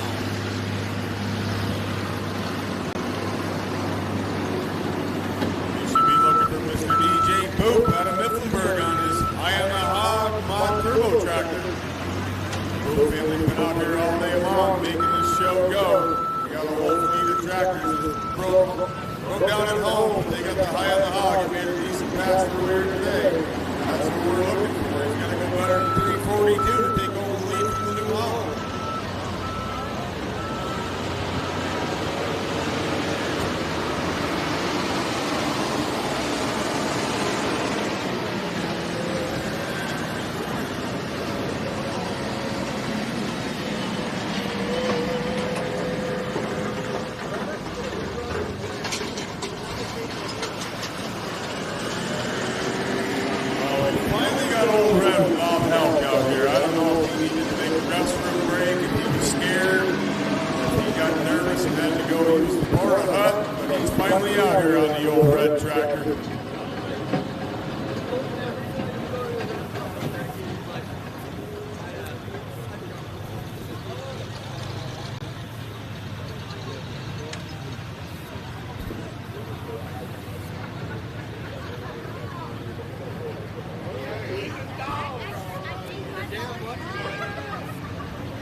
Here we go, Bob Powell. Green light, green flag.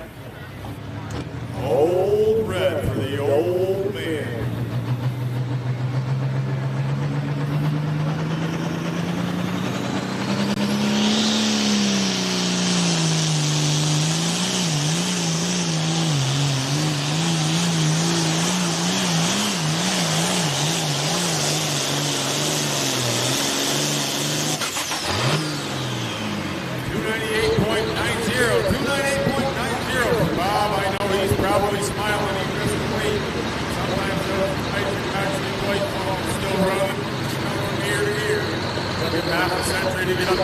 outside, but he had a good pass once he got there.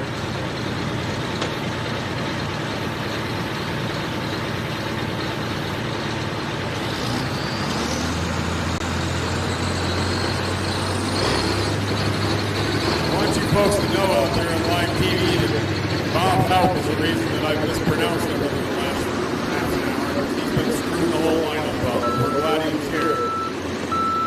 Very instrumental in making this poll go. He was out here ripping the track earlier, getting it done. So he's got a lot of things on his plate, folks. Now we should be looking for Mr. DJ Boop on the High on the Hog International.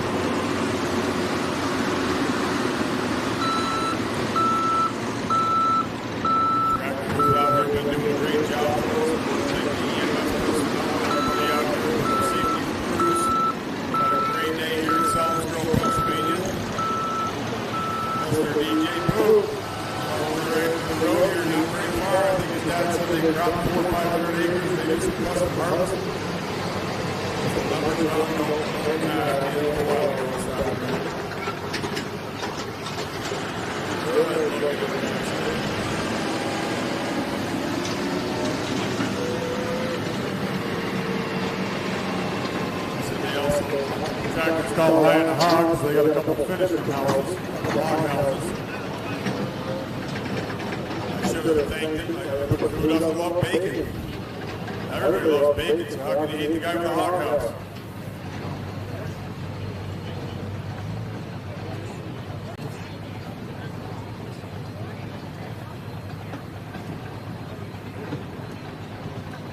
That's a house out there, 342 with that blue unit, New Holland. Mr. Boop's got a long way to go. We got a green light, green flag. Here we go, High on the Hog.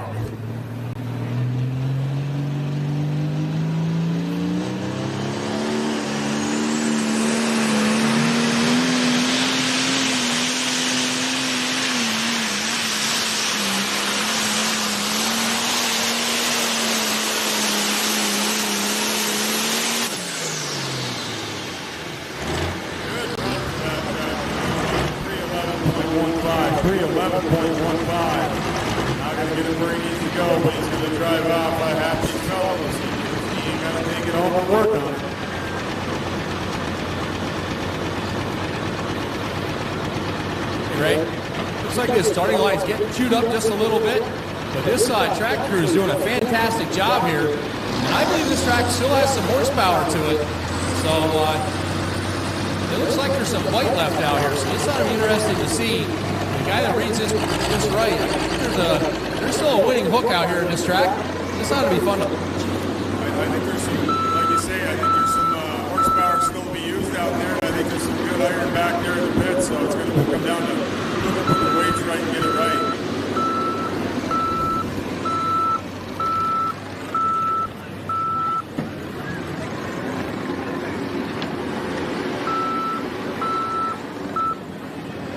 Bob out to the start line. Bob out to the start line, please.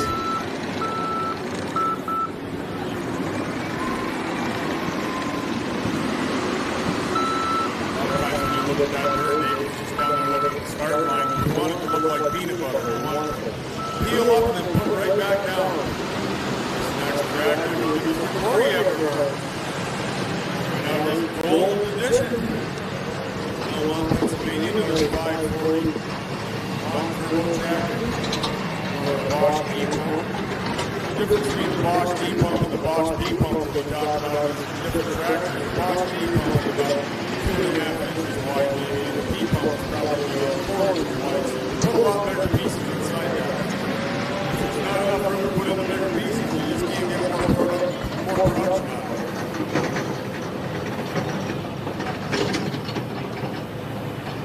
His teammate Eric was out with the hammer down tractor earlier. Notice a lot of these guys have team tractors. They got 1 or 2, sometimes even 3. They glean information. One guy makes a hook and they say, oh, we need to move weight, we need to change things around. And the second guy makes his pass, and sometimes they do better, sometimes they do worse. But they're out here as a team. We're looking at the gold edition, Mr. Corey Everard.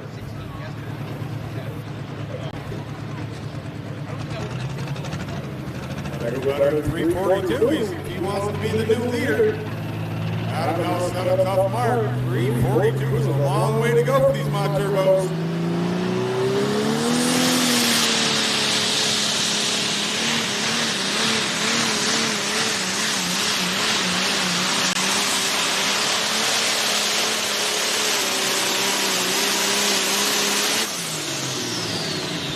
He was punishing for all his she could take. 300.13 for Corey on that goal.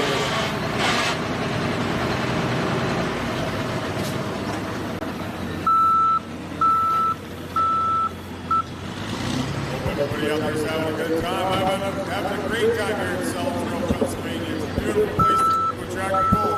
You couldn't ask for any better iron than we're having here at the end of the season. You guys have been pro. They got it on here and put on the show, folks.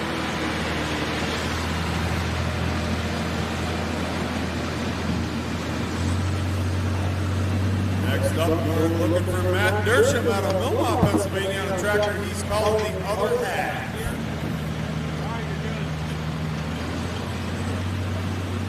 There goes the Hoyt pulling team all the way back to Chick Shinny with the big checks. There's still another piece back here in the Hoyts.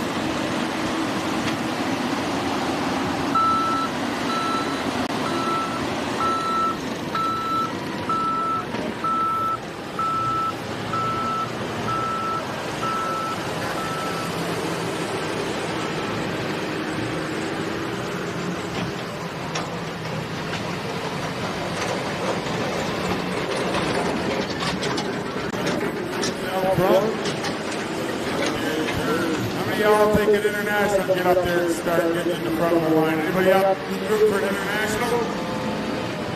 There's got to be at least somebody who wants an international.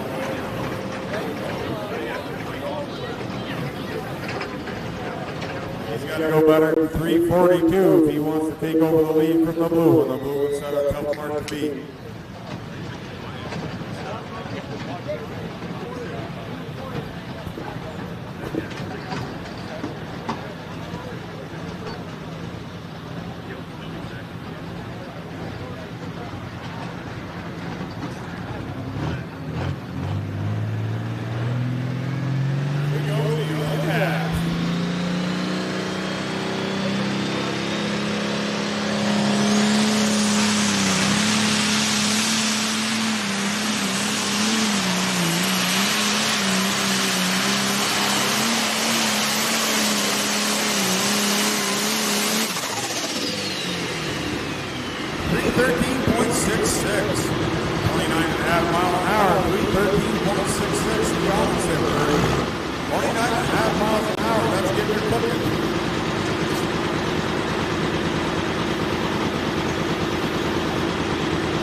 Moving that much faster.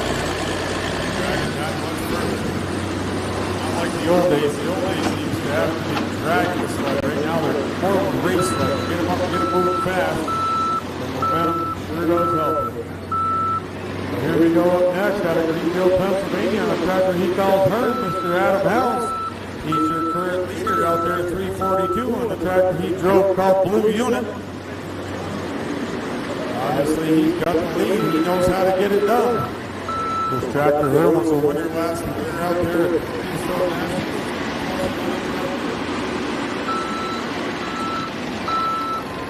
Hey, guess what? Guess what? Peter here. We have a brand new driver. First trip coming down the track. Yeah, new motor. So, Nathan Criswell's going to bring the showcase out. This is his first time on a He's pulled a farm tractor a few times in the down at the West End Fair. He's got a little 1370. Well, that's what the showcase here tonight. He's going to make his debut, and he he's sitting over there in the seat right now. He's about 6 tractors back yet. He's already buckled in, strapped in, ready to go. So,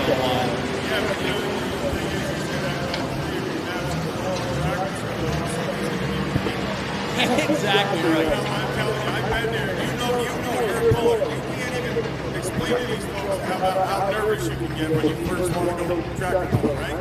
I'll never forget my first hook was down in Hughesville, PA about 20 years ago. And I took the case.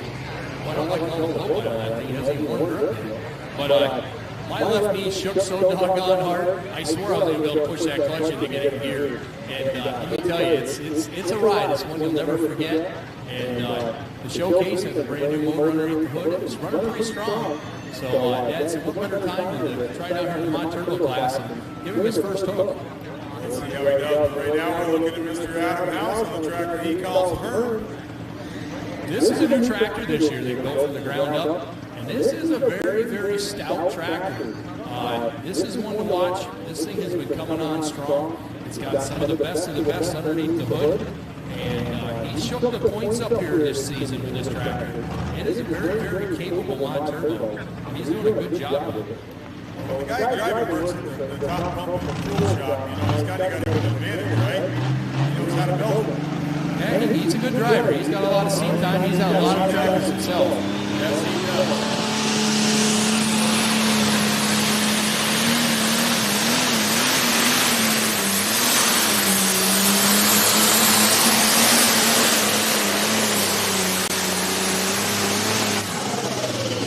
So he needs a little bit more water injection. A little fire coming out the stack.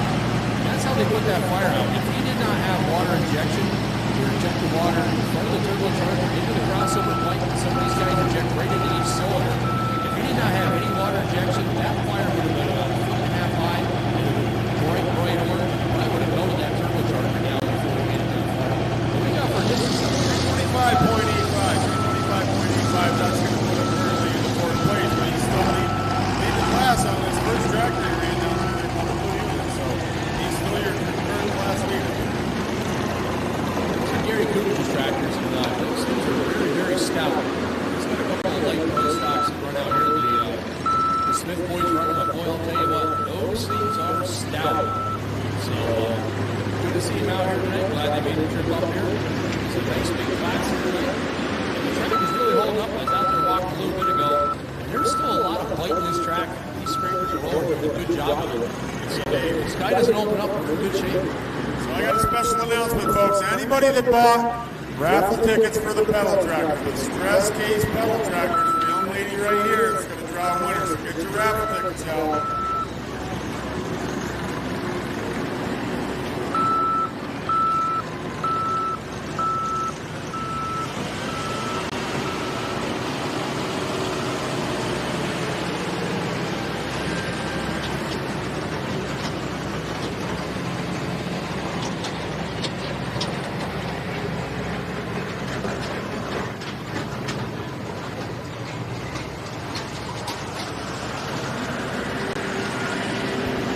Winner is for the tractor, a gentleman named Kenneth Knoll. Kenneth Knoll, N-O-L. You're the winner. Come on up here, give a big yell. You just won yourself a stress case pedal tractor, sir. Congratulations.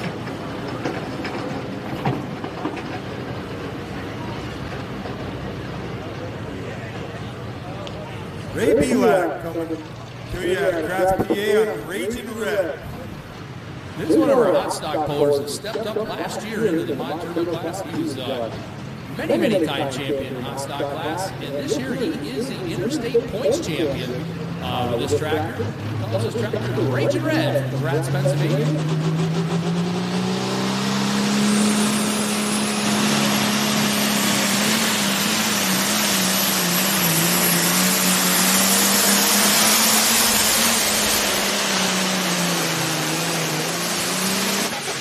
A little bit heavy on the nose. I think he might have about 150 pounds back on that. But he got the nose landed all the way down through there. He got up there. 323.84, not quite enough. Looks to me like maybe you want to not stay way over there that right inside. I know that the guy's been running down there, but I'm wondering if it might be time for somebody to be a hero or the zero. Sometimes you got to try something a little bit different. It looks like when they get down in there, they're getting in a hole. Well, he had a little nose heavy. If he had about 150 pounds back, I think that would have helped out tremendously. But so he went more down to the center here, but there a little bit of a hole down there. There's been a lot of equipment in that spot there all night long there. So interesting to see if somebody does something different back here to just shake things up just a little bit. It's always easier to critique the pull after the pull and tell them exactly what he did wrong. Because certainly not going to do it on the track. And there's no practice. Not a lot of practice. Unless you're Kevin Campbell. Was sled on the track right on the main shot. Well, it's kind of not everybody can have a pull sled in their backyard to go practice.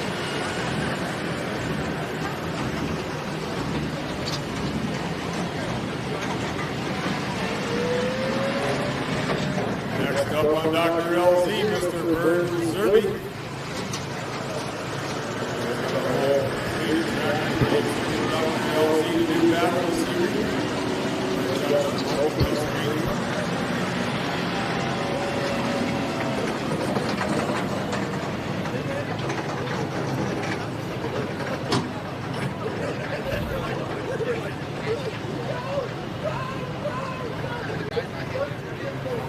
Tough running international mod turbo tractors. Dr. LZ. 007. Still got a crawler now.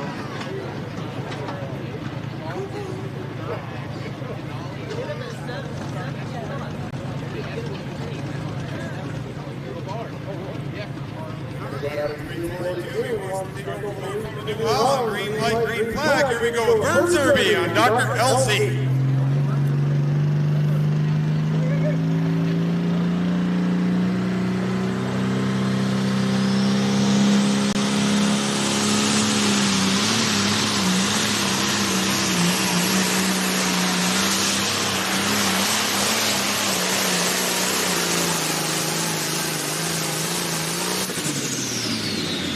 There's your new leader, folks. 349.91, 349.91. Dr. LZ just put the red one out in front. Yeah, where's the international fans now, huh? Yeah, there's a couple more people yelling now. What a pass. There you go. You just saw that one with the wheels up. He put all the horsepower he had on those back-to-back tires, and he had the front end up transferred, and it was all in the mail. What a good run.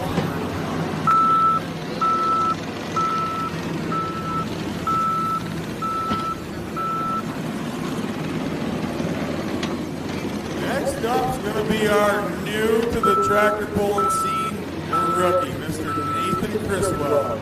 Lewisburg, Pennsylvania, coming out here on the showcase.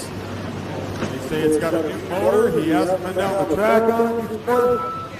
I'm sure he's so nervous and he's been knocking together back there, maybe even a little bit of peace running down his leg. We're going to see what he can do with the showcase.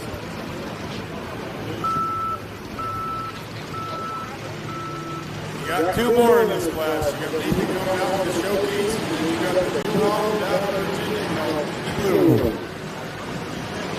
Right now, Prince Rookie just put international lead, so we got a piece. Taking a crack at it. We got one more New Holland to chase after. Selling Grove, Pennsylvania truck.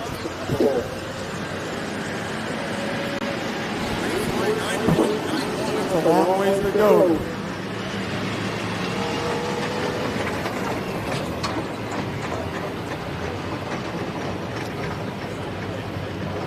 This young gentleman is his first trip in the seat, Dad's tractor, with a brand spanking new motor. This kid is a senior in high school out there. I'm not sure what school he goes to. But Mifflinburg, there we go. And he's a lineman, big boy for an 18-year-old kid. He's taller than Dad is, and Dad's pretty tall himself. And one of the nicest young guys you ever want to meet. Runs a combine on Dad's farm. He was combining here this week. And Dad gets a little bit of a break. This young man is really stepping up. And Dad said, well, earn your time in the seat here. So he's going to let him make his first trip. So we got to cheer this young guy on, folks. These cheers give him about 10 feet. If he gets down here and gets his helmet off, we're going to give it to him pretty good, folks.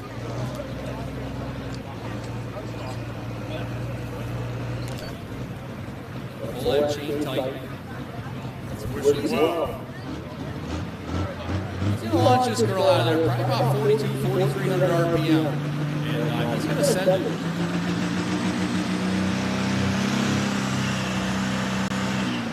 He's a farm kid. He's going to get it done. He drove his 13-70 case to school last week here, so he's got a lot of seat time. He spent a lot of time in the combine and in all the tractors there at the farm. He does a lot of planting and stuff for Dad. They farm about 3,000 acres down there. And he gets a lot of tractor seat time. He gets a whole different bug. But there's a little damp here. That air core's going to come on. It's going to have some serious RPMs to get that to launch.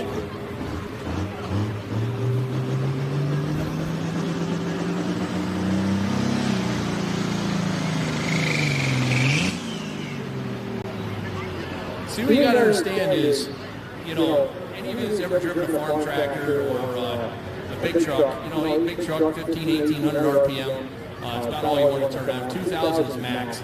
You know, some of the tractors 22, 2,300. Well, this thing is just starting to come up on boost as it hits 2,300. And you got to take that and hold that clutch in, and that clutch is coming out. This is a 3-disc clutch in this thing, and that clutch is forcing its way out while you're trying to hold it in. And it starts to come up on boost. It starts hitting 50 to 60 pounds of boost. That clutch wants to come out right now. Now, he's a big boy. He's a lineman. He's going to have to lock that knee and hold it. That's what happened to him right there. He wasn't holding the clutch hard enough. So he's got to lock that knee right in place. Actually, pull it right straight out. So it's right straight. And hold that clutch in. Until that tachometer tells him he's up over 4,000 RPM. When that fuel starts to go black, he just starts easing that clutch out. He can't sidestep it. He's got to ease it out. So he gets one more attempt.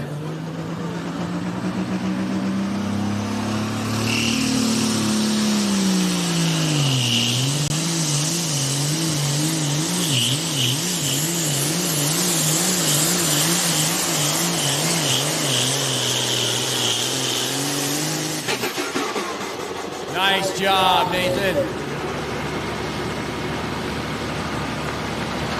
It's totally unnatural to sit there and hold a motor for that kind of RPMs.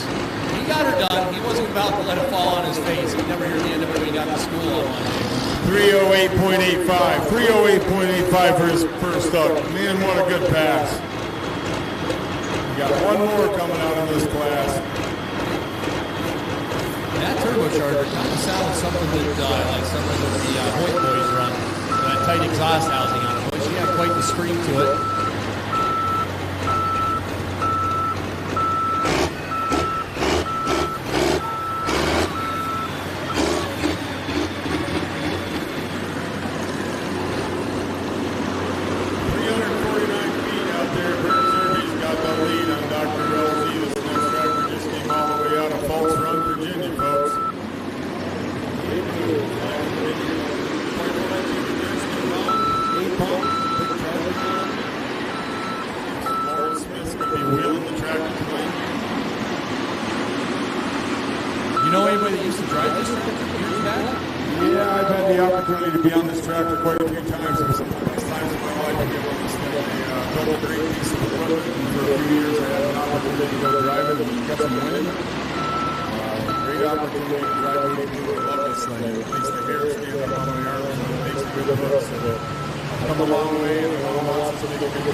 This tractor is very, very stout too.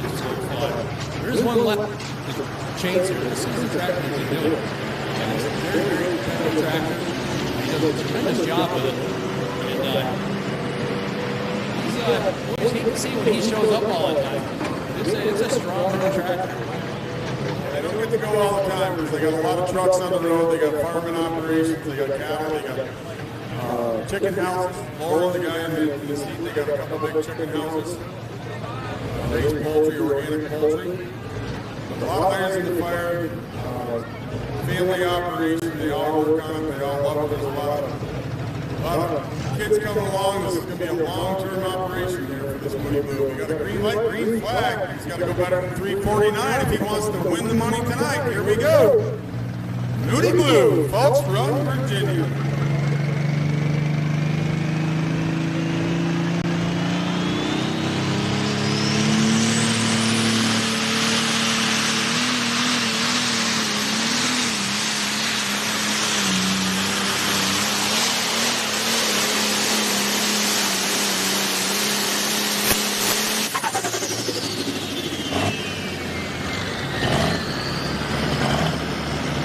Folks, you got a new leader and you got a winner.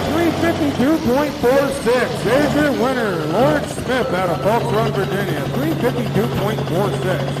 31.9 mile an hour. Whoa. That thing was making a romp and stop the pass. I guess it didn't have to go very far to get the trophy. Right after this class here, we are going to reset the sled. We're going to start our fireworks, and then we're going to slide right into our 10,000 open. We talked about they are going to run. So that 4-engine modified, those alcohol super, that pro stock Chris Hoyt firing up, those guys all have agreed to run. They didn't drive all the way down from New York State not to run. So they are going to run here. The track conditions are good enough, are going to make their hook. So we're going to have the fireworks here in just a second, and we'll do our presentation here, and we'll get underway with that open.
awesome show. We want to thank White Knight for the fireworks.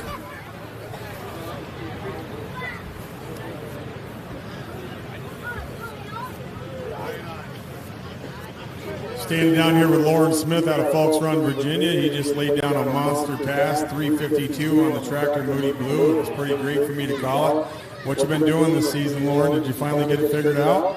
Yeah, it seemed like we finally got it. Last full year, kind of struggled all year. Everything together here tonight seems like. We sure are glad to have you up here. It was a great class of 13 tractors. What a monster pass. Thanks for coming all the way from Virginia. Glad to have you. Congratulations, and we're going to get it over to you guys.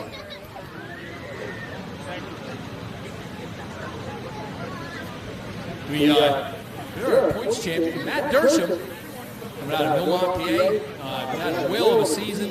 The old girls really coming together and starting to get the bugs worked out of it. You made the jump up from light limited here a couple years ago, and you glad you made the switch over?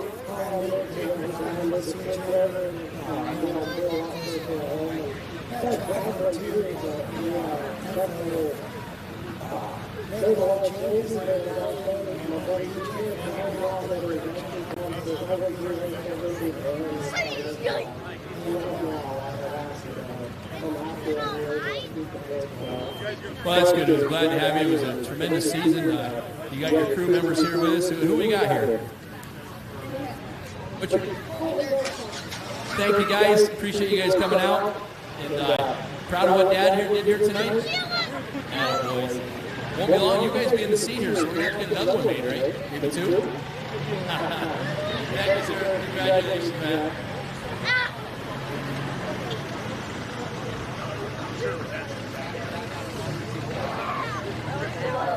So we're ready to go with our 10,000 open class.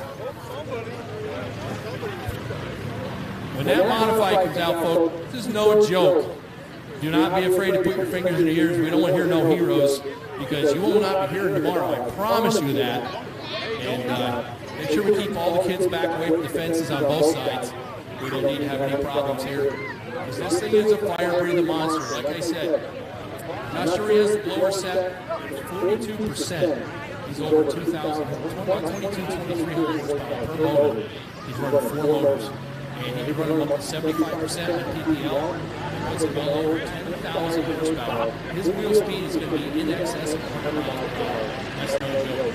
He's talking to Lance Meisick here. And he's running the same gear. And he's turning 6,000 RPM. Where the store tractor is turning 8,000 RPM. 71 blower motors. So that's quite the difference. Really running 8,000 pounds together. This is a 10,000-pound class. These alcohol superstock tractors generally run New York State right with 8,000, 8,200, 8,000. So once those guys are going to weight, they're giving up 8,000 pounds to Chris over the pro stock. Chris will not take weight off of these tractors as well at 10,000 pounds. So he runs right at 10,000 all the time. And that's a lot of weight to give up. But their tractors are designed to run light super, which is light super, 6,600, 6,000 light super, something like that. So take 4,500 horsepower and take it down to 6,000 pounds. And these guys, they are wild to ride. They come up to Hartford this year up there in Susquehanna County and ran with us and put on a whale of a show. So this is going to be a fun class. We have there's one pro stock. There's 3 alcohol light supers. Then we have that blown Hemi out there. And it's going to be a whale of a show. When that thing fires up, please don't be a hero. Don't be afraid to put your fingers in your ears because I know I will. April, I'm sure you will. But, yeah, right? But I talked to Lance there. He went down through here and got a pass down through there. And he let off a little bit early. And I said, everything all right? He said, yeah, they just wanted to test run it there and get some, get a little bit of data on the thing. They've been running kind of fat here all season. And they want to try a couple things. They're going down to North Carolina next week. It's down at the Raleigh State Fair. They're going down. All these guys are going down. So they want to get a hook on here tonight. So that's why a lot of these guys made the trip down there. They're down out of Watertown, New York. So it looks like the green-blooded 4-1 track are going to make a hook in this class. So these guys can do here against these big boys here. There's a lot of horsepower. They're giving them some horsepower. But that's why we hook, folks, because you just never know. Around to the other side where you can see cover. So it's not, you're not going Well, I'm sure it was last year. I'll see. Okay. If it is, do like this.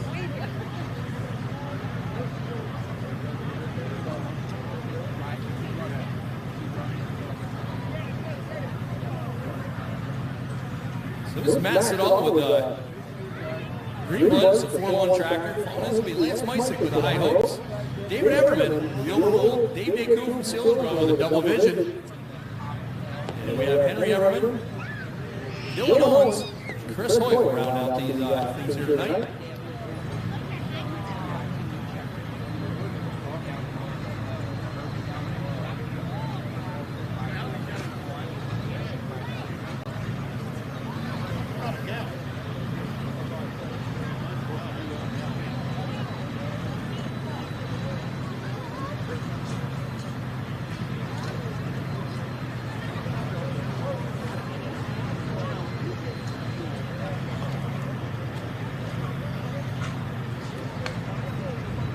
This sled for Bear, folks. You saw some of those sleds were heavy before. What you see here tonight is not bad on the seat. But I'm willing to bet there's a block right behind the hook, and possibly one on each side. And then they'll load that pan up in the center there and put some weight on it. Because he's not going to let these guys get a hold of him. He's got to get a hold of them. So this sled is loaded for Bear. He's looked at these guys before. This is one of the best sled guys in the business. But this green-blooded tractor is going to have one of the tighter sleds that he's going to pull all season. Get this kind of weight on there, it's like hooking onto it. It just doesn't want to move. So interesting to see just what we'll get into here.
Pass it all, ladies and gentlemen, the green-blooded.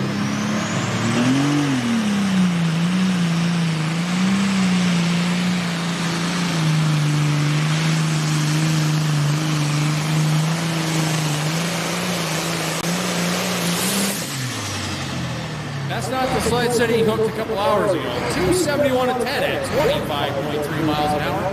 That old girl had to work.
to Europe and was in the biggest tractor pull over there in Europe, said it was quite an experience.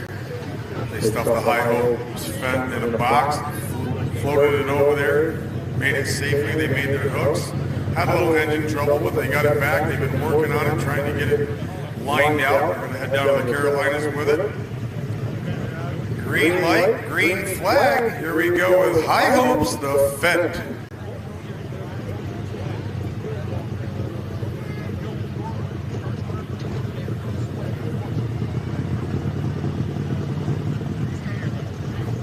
This tractor's been very competitive in Empire State, New York State for many years since they put this together. This last year's been a little bit of a struggle, but they're slowly trying to get a handle on it. Like I said, there's no practice in what we do. So he's going to send this down through about 6,000 RPM down the track here, folks.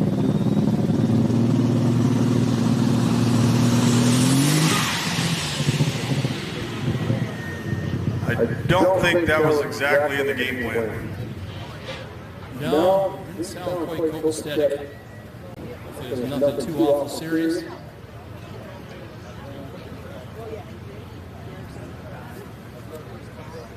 I don't know you that well, Dave, but I'd like to see if you can spell copacetic. Well, I probably could, just not tonight. I know I can't spell it. Not copacetic, I can spell it, I-T. Let's give him a round of applause, folks. He's got it shut off and he can hear you. I don't think he wanted it to shut off, but they're a long way from home. If you haven't been to Watertown, New York, it's a long ride from here, folks. Oh, they're trying to get up. It's up 81 up away. Park border. We need a tow-off tractor, please. Tractor. You got one coming. 16.15 feet. 16.15 feet for Lance.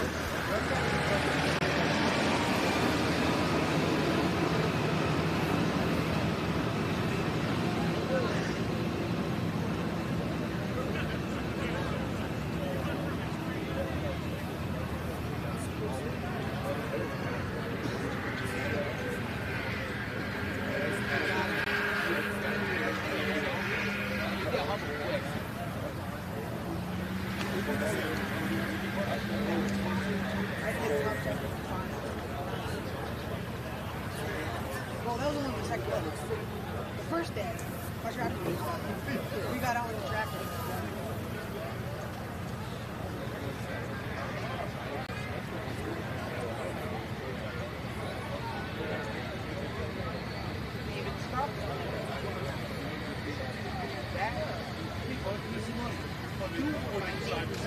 I know.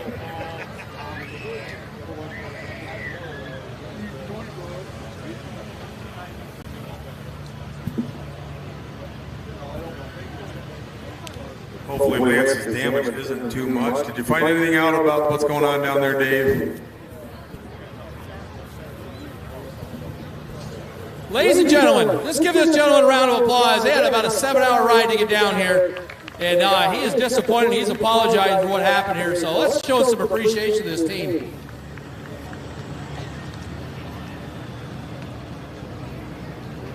One of the best looking tracks you're going to see on the circuit. I think you're getting out of range with your mic, Dave. It's breaking up on your mic. Yeah. It's, here it is, folks. Next up, we should be looking for Mr. David Everman all the way down here out of Dansville, New York on the alcohol-powered tractor he calls Overruled. And this is one of those tractors that he will lay down the rods and put them on the track. That's what it takes to get the win. This is a hard charger coming out of New York State. This has a bigger motor with the two Everman tractors on it. And he is not afraid to bend that throttle on the right. He knows exactly what it does and what it's capable of. And Dave is not afraid to spare the rod. So if he can keep it running here, it's going to be a heck of a run. This tractor originally was built by the Blackbird stable out of Schultzburg, Wisconsin. Originally, David ran around when I first met David years and years and years ago in northern New York. He was running a single charger tractor. It was about 600 inches. 3x3 Charger, if you can believe it, way back in the beginnings of the Super Farm class. He's had a Super Farm, then he had a Pro Stock, and he had a Diesel Super Stock, and now he's got an Alki Super. David brings his own midget every time. Joel backs him up to the sled and does all the grunt work. He's also David's mouthpiece all over the internet, telling everybody else what they did wrong. 540 cubic inches, 3 turbochargers on alcohol. Terry Blackburn Engineering built. I pick on David all over in New York. The thing sounds like a Rice Krispie treat sometimes, or a guy with bad gas. He pops and farts and cackles, and I tell him, go buy some spark plugs, David.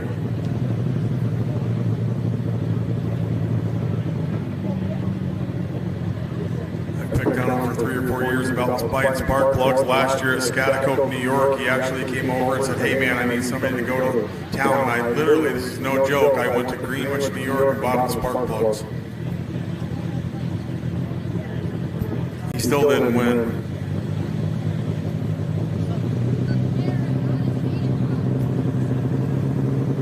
David's a grain farmer in Dansville. Corn, beans. Here we go, green light, green flag, 8,000 pound super stock, overruled.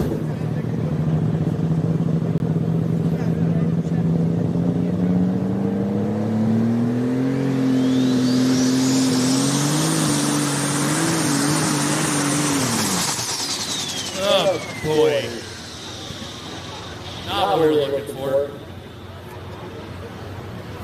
It's that time of the season, folks. It's no joke. These guys run competitively 2, 3, 4, 5 nights a week, and it's that time of the season where this equipment is really starting to reach its limits, and unfortunately, that's what happens. These guys' helmets off, ladies and gentlemen. Let's give them a round of applause here. They made the ride down from Dansville. They got one more bullet out there. He didn't come yet.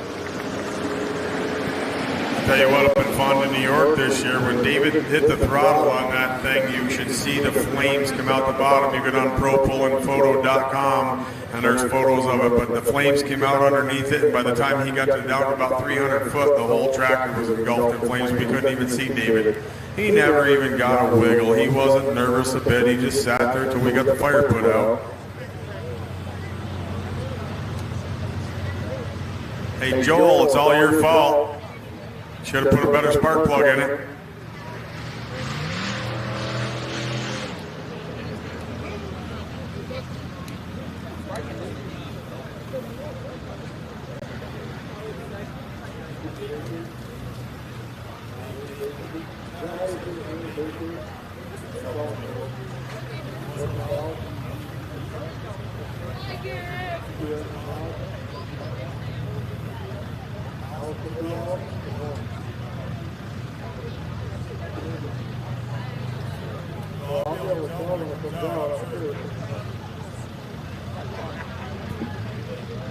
This is an open class. Next up, we're looking for Dave Daku out of Selins Grove, PA, with his tractor he calls Double Vision.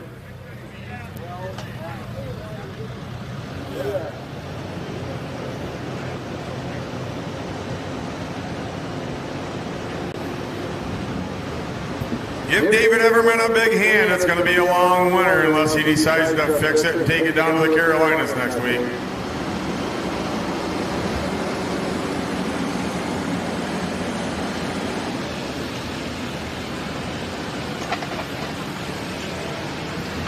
I may be mistaken, but I believe I hear an Allison firing up back there.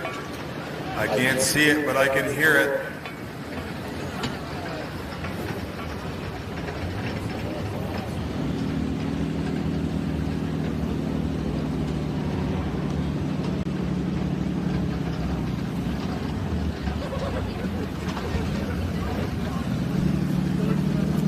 Leader out there at 271 on Green Blooded, your first tractor. The rest of these guys have a little bit of trouble taking her down the track.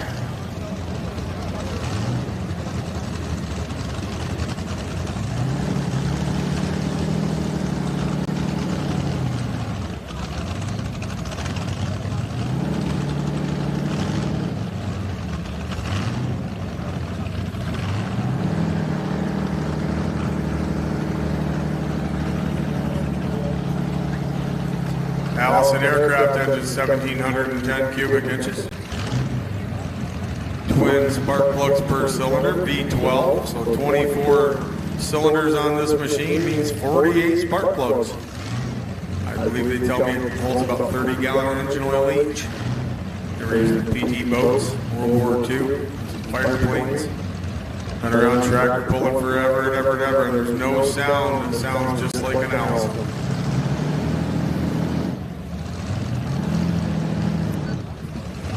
Might want to plug your ears, folks. It's got a growl, but it's got an Allison growl. Green light, green flag. Dave Deku, double vision.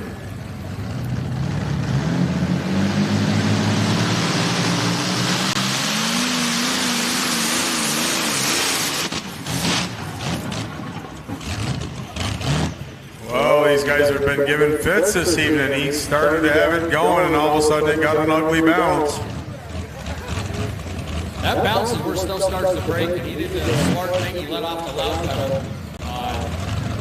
142.88, 142.88 for double vision. Who's next to the hook? Next up out of Dansville, New York on forced decision, Mr. Henry Everman, patriarch of the Pullen clan. Henry's been married.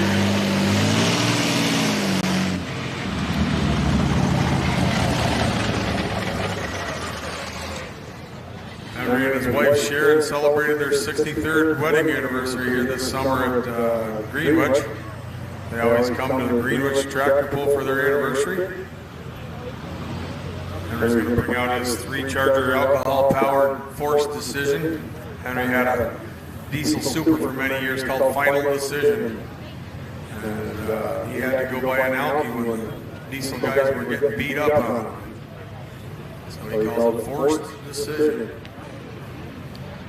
It was one of Mike Chiswick's extremely armed and dangerous tractors. You can still see those remnants of that on the side, but Henry calls it forced decision. 540 cubic inches, 3 chargers on alcohol, 30.5, 32 puller tires. Where does the name forced decision come from? Yeah, he felt like he was being forced into buying an alcohol tractor because there was nobody more adamant and hated alcohol tractors than Henry Everman. And so he had the super stock 5488 called Final Decision. Had the big judge on the side with the big hammer. And David come along with Overruled, and he had a diesel super, and they just got sick of working on them, so they started putting spark plugs in them. Yep, and that was where the name forced decision came from. And anybody remembers that diesel super stock, that thing was wild. But there was 2 outcomes. He was either going to win or it was going to blow up.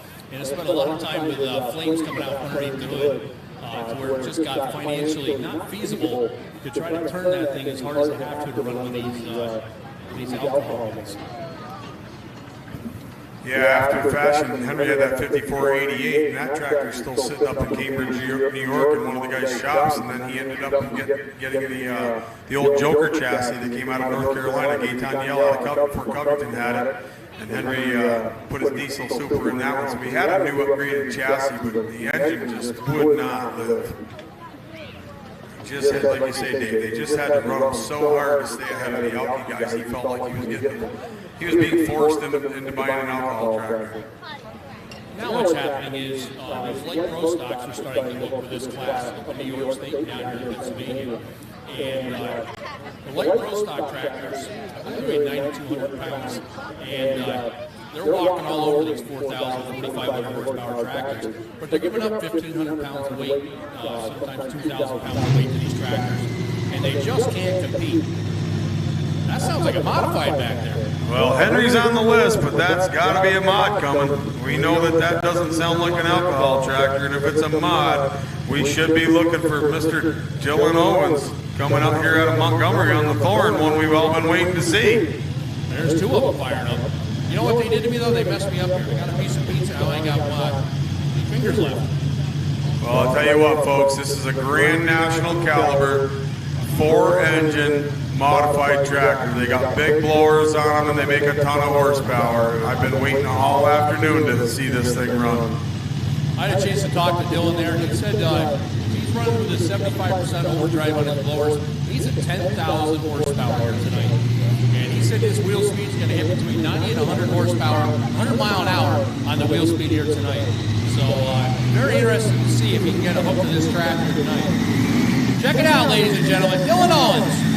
I'll tell you what, folks, you're going to want to plug your ears because you think one of them's loud. You can't even imagine what four of them's going to sound like.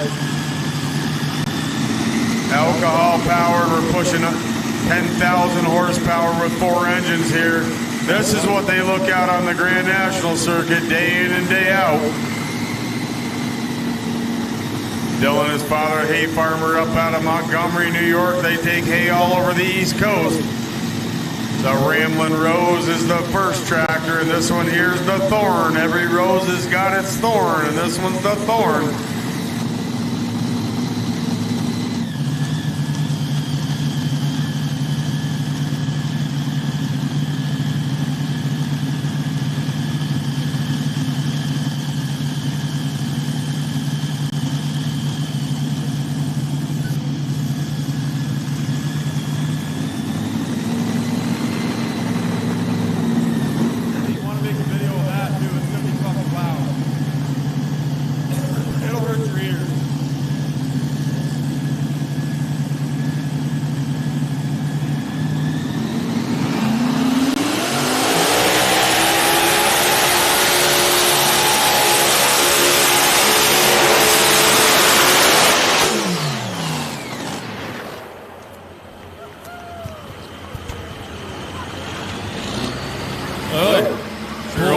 Something in his driveline letting go, but man, how do you like 4 of those tractor engines running? That actually is tractor pulling you can feel. You should have seen it standing there, folks. Wow, you can feel that in your chest, like, believe.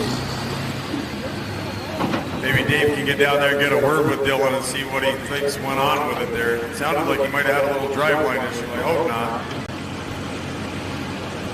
317.63, 317.63. That's your leader right there, folks.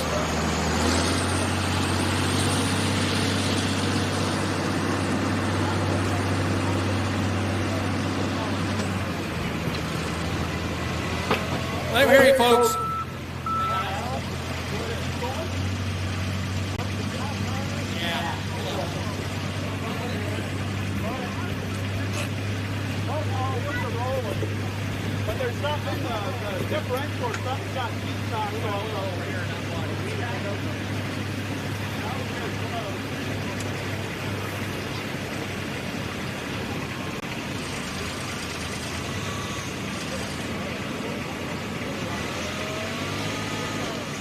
Go.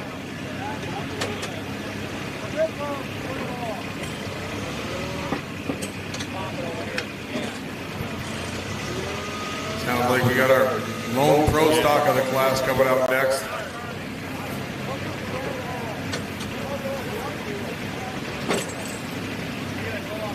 Can we get a tow-off tractor, please?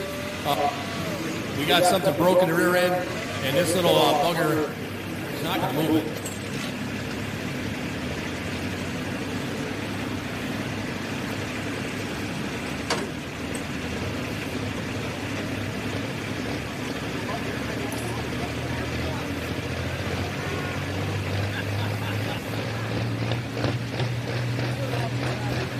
That, folks, right there that's a womp, womp, womp. That is a big, big Charger on a 680 cubic inch pro stock. Mr. Chris Hoyt pulling up the sled on his nutcase.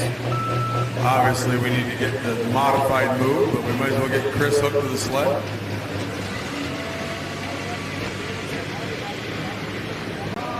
The Case team's had a great day here. They've won a couple classes already. Chris is going to have to go better than 317 to take over the lead, but he's certainly capable of doing it.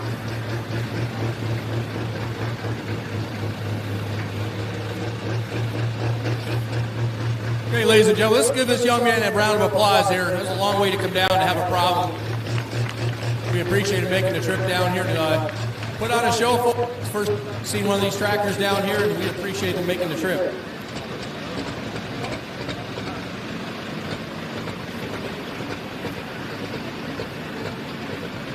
something broke in the rear end over on the right side. Something broke down in there, and she just doesn't want to turn, so they're going to hook a tractor on it. He said just drag it off, and we'll get her look at it later. So they'll get her on the trailer.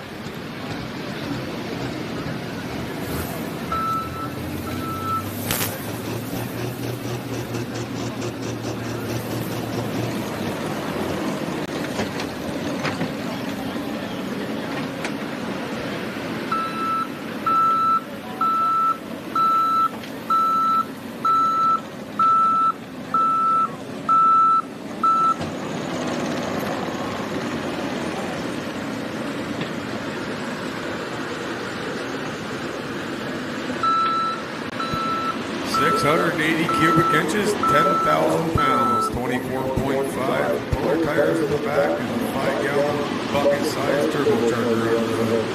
They run a billet injection pump on the thing. An injection pump for one of these is going to cost you 25 grand, folks. You want to throw away 25,000 bucks, you'd love to have an extra injection pump sitting around. Yeah, tree of mission trouble. Stress case tractor is back home. Two smaller cases ran real strong today and won their classes. Chris is going to go better than 317 if he wants to take over the lead.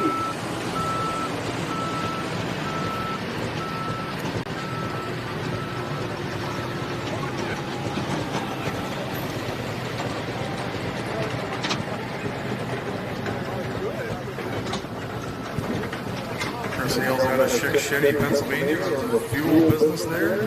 Hoyt's Fuels. Real good guy, always glad to see Chris, known him forever today, but he's always got a smile on his face every time you see him. Glad to see you. Nice to see a case tractor to be Grand National competitive. Chris won a Grand National event this summer. They've always been case proud.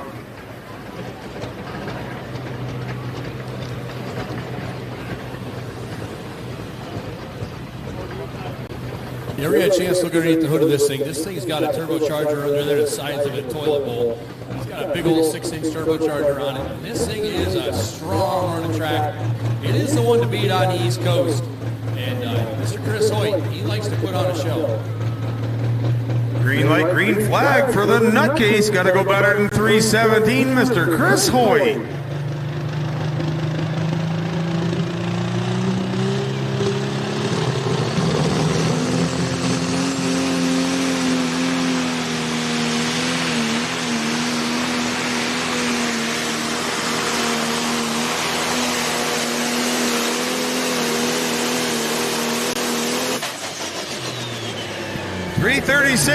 .71, 336.71, your new leader, Nutcase.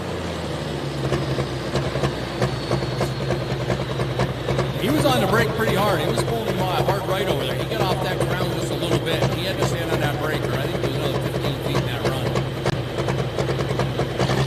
He's the current leader, and unless Henry comes along, I don't know if Henry's having a problem. He's on our list, but we haven't seen him come to the sled. He's the last one we're looking for, Mr. Henry Everman.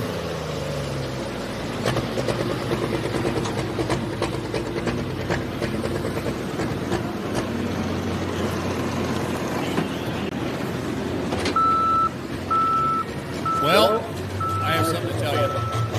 Long DQ, out of bounds. No moolah. Oh, poor Chris Hoyt came all the way this way and got the big DQ, and we don't mean Dairy Queen, folks. He drove her out of bounds. I wondered, it was awful far over there. It got off that right-hand crown there, and he was standing on that brake hard. I watched him leaning out the right side there, looking really hard at it. I'm gonna blame it all on that one leg he's got. He's a one-legged tractor puller. It was probably that bum leg. He's got to have an excuse, right, Dave? Well, it's pulling. It's that's part of the sport. It's something we like. As a tech official, you hate to throw that red flag, but it keeps it fair for everybody, and that's part of the game. So. Well, he got the DQ. So right now, Mr. Dylan Owens, still your leader out there. 317. Anybody know if Henry's coming back, or has he got a problem? Trying to get him on the radio. I haven't heard nothing yet. I'll give him a minute or two here. I see his tractor still down there. It looks like he might be in the seat. I'm not sure.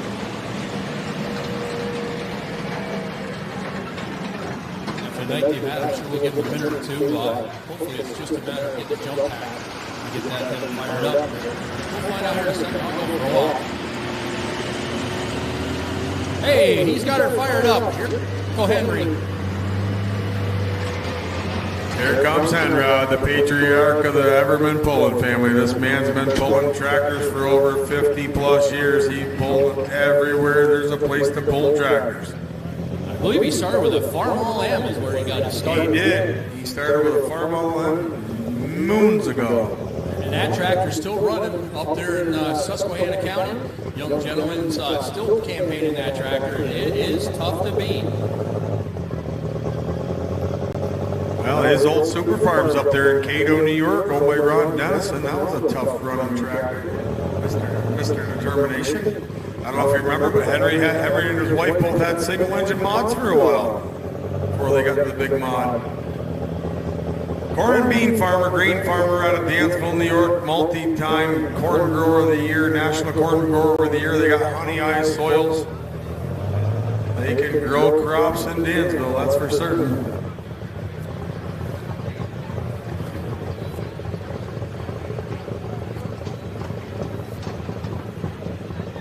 Got to go better than 317 to take over the lead from the Thorn. We're running a true 10,000 open class. We got a mod out there in the front. We got a super stock hooked to the sled. 504, 3 Chargers on alcohol. 8,000 pounds. Green light, green flag. Henry Everman.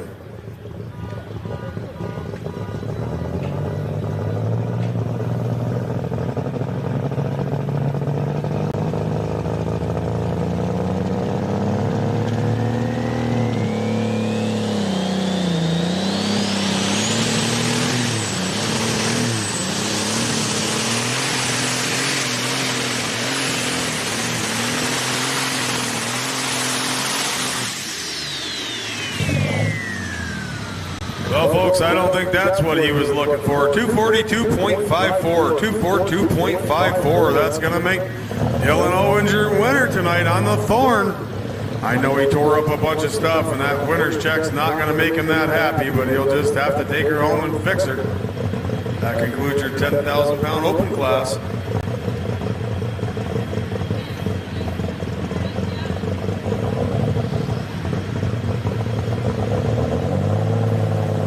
Dave, if you could come to the announcer's tower. Dave, to the announcer's tower, please.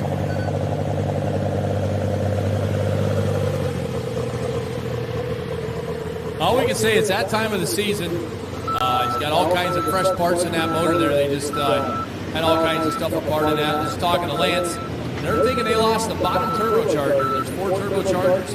One of the big 4.3 chargers down the bottom might have popped. We heard some tinging down there in the starting line when it come off a boost. So he's thinking that that's all it was, just a turbo. He's got 4 of them. How old's that tractor? 5 years? A couple, about 100, 110 hooks on or more? Probably 110 passes. Those turbochargers have never been touched. That's amazing to get that many passes on a motor. Yeah, that's so amazing. Raven told us not, right?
So the winner class, Dylan Owens with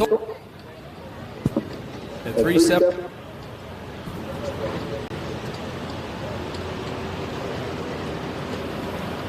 Follow him with massive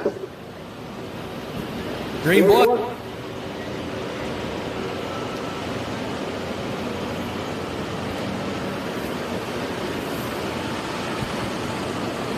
Matt Siddall was second at 271.10. Third place, Henry Everman, forced decision at 242. Fourth place, David Everman. Fifth place, Uday Koo. Sixth place, Lance Meisick. Seventh. Oh, it's only six. DQ on Chris. So we're going to slide right into our 2-6 buy-in class. I'll have a lineup here in just a second for that.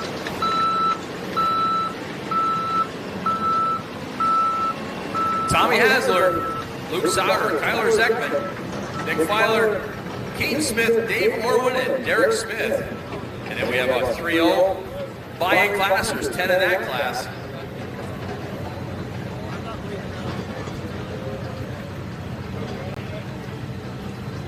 Paul Heller will be first in that class with a single-minded. We have 10 in the 3-0 class. We'll be ready to roll over that.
Hazard with his 2.6 truck. He made it in here this afternoon.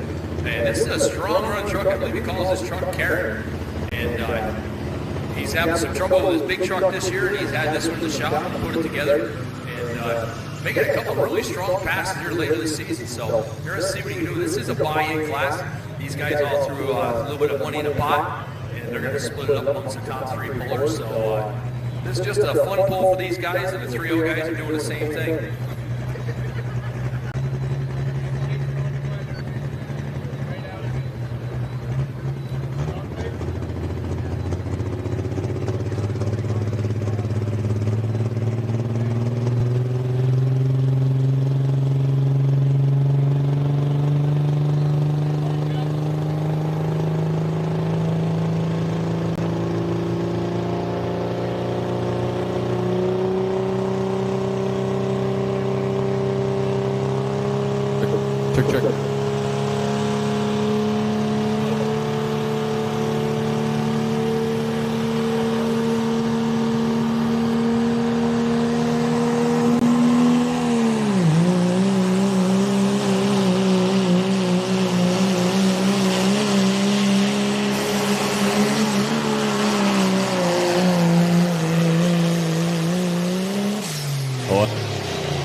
A good run there, 325 and 1.3, 325, 1.3, down the track at 27.5 miles per hour. So ladies and gentlemen, that was a test hook in the class. So that means that driver has the option to either keep their pull or drop it and come back at the end of the class. So we'll listen trackside, see what's going to happen. And it looks like sled is set. They're going to keep that hook. So that's your first official distance here in the class, 325 and 1.3.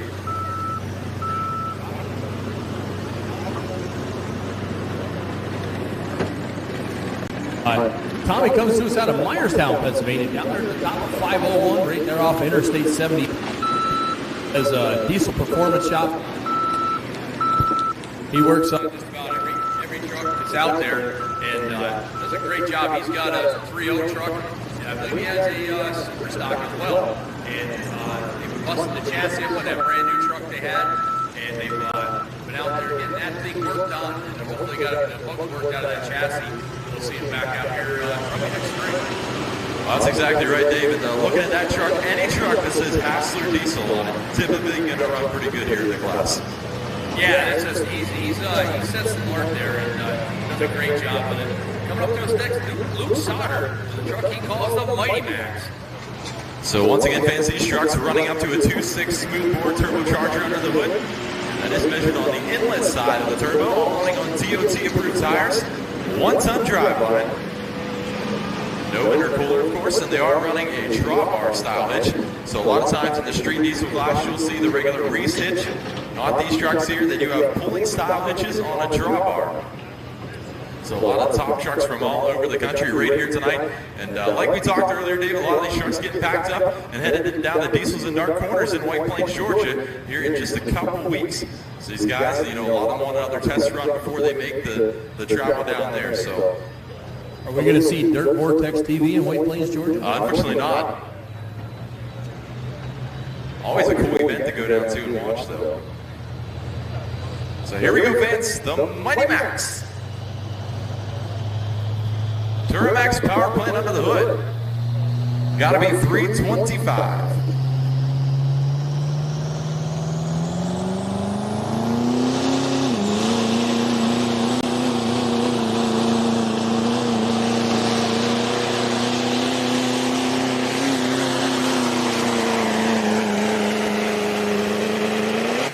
All right, so hugging the right sideline there. Not a bad run at all. 316 and 09.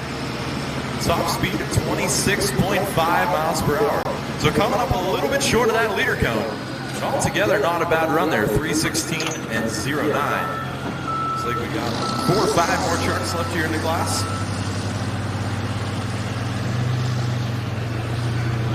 This will more than likely be Derek Smith's last pass. It's a 2.6 truck. He has a lot of the parts sold. And he'll be coming back next year. 3.0 class. So a lot of changes going on. One of our 3-0 guys, Matt Holbrook, he posted his truck for sale on the internet 2 weeks ago, or a week ago, and it sold in one day. That truck and the trailer is going to California. The guy out there bought the truck and the trailer, the truck in the box and the trailer itself. So he bought both of them, and he is going to be going super stock diesel for next year. And we'll see him out here for a couple more months. Running the run class. So a lot of changes going on. A lot of guys, these 2.6 trucks are starting to step into the 3.0s. Some of these 3.0 guys are going to step up into that super stock class. A lot of changes. Well, exactly, and that's the great thing with these classes. You know, you see a 2.6, then you jump up to a 3.0, and of course, you know, you get off those DOT tires right into a super stock diesel class on cut tires. So another top running 2.6 truck here, Kyler Zekman. Top truck in the Snyder County points here in 2025 as well. He had a solid run earlier today, so it'll be nice to see what he can do here tonight.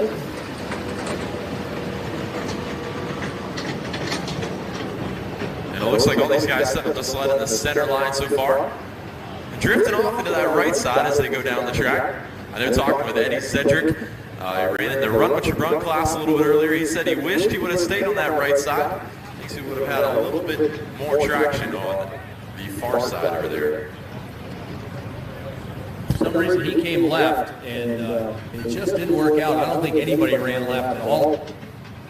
Definitely nobody tonight. So. I'm not sure he really knew why he went left either. All right, fans, Kyler Zekman got to be 325.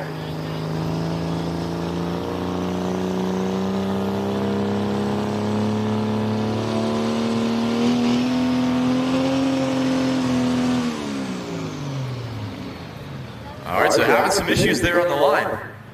Trying to build boost and not sure what went wrong there. He's going to give her another shot.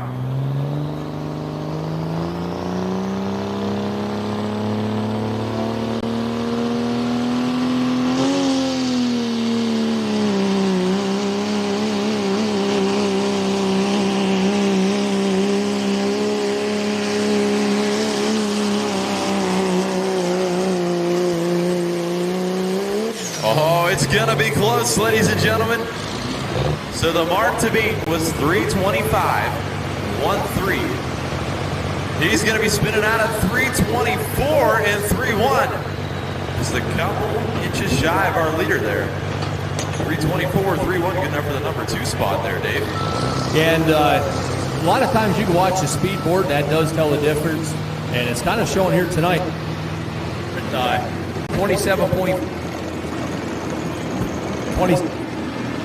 27 miles an hour. This microphone's going to come.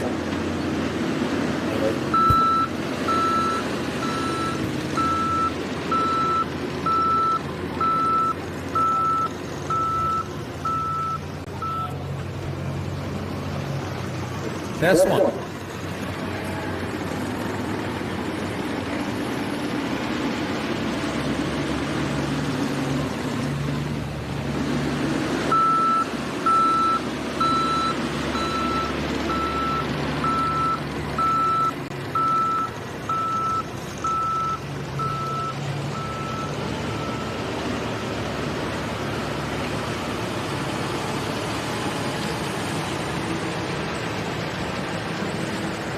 Check 1, 2.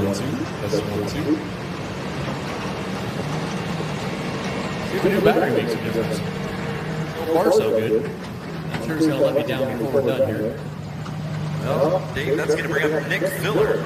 Truck he calls Prime Time. This is another one of those trucks you've seen down in diesels and dark corners. And talk about a competitive 2.6 truck. You know, this is definitely one to watch out for here in the class. Now, do these guys run P-pumps for fuel in these trucks? I believe they're running P-pumps in them. Basically, the only difference is the turbocharger between this and the 3.0 Big Brothers and not having an intercooler, I believe. Yeah, some of the major differences there, you know, looking at the charger size a little bit different. And these guys, single rear wheels, and of course the 3.0 trucks are dual rear wheels.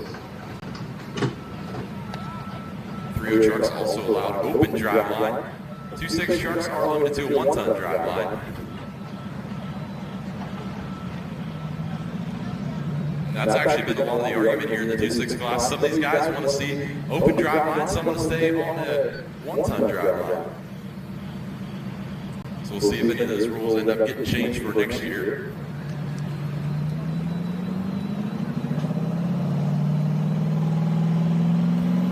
All right, fans, let's see if we can do Nick Filler. Calls truck prime time.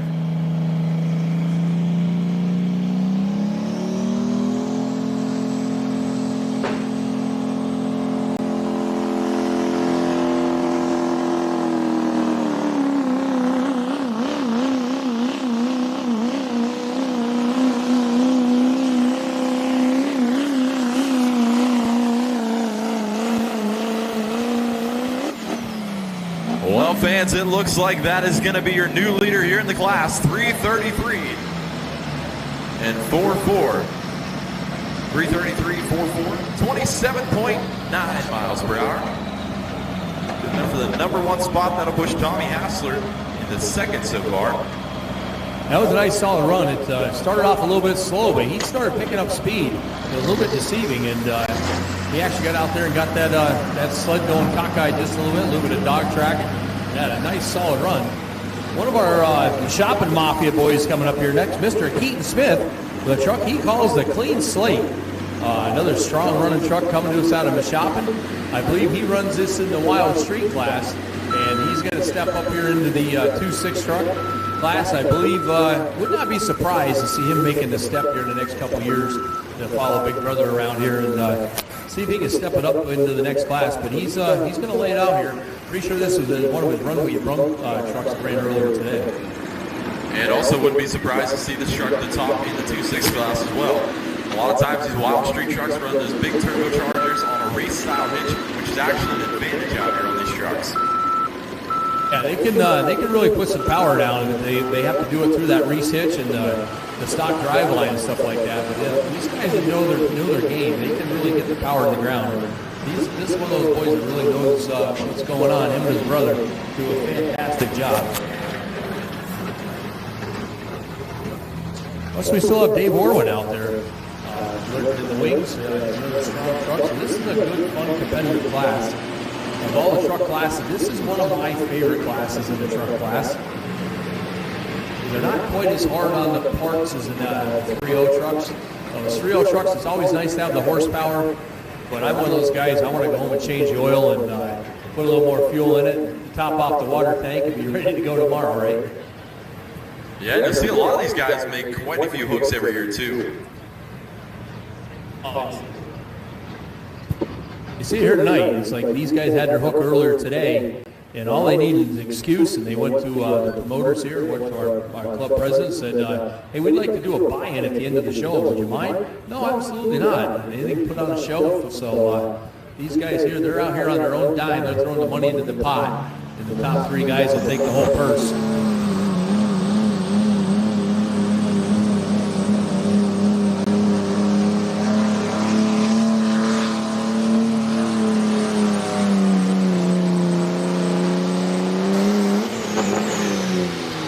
So a good run there for our street truck, 309 and 3.8, 26.2 miles per hour. So right in the mix there, 309 and 3.8. Truck out of the Shopping Mafia up there in Wyoming County. Had a great time up there here just a couple weeks ago at the Wyoming County Fairgrounds. A couple of great nights of pulling up there, Dave. Yeah, it was a long week. I was just about exhausted. We did Wednesday, Thursday, all day Friday night. Then we come down here for Saturday night, and I had to go to work on Monday, and I was exhausted. Next year, I'm taking Monday off.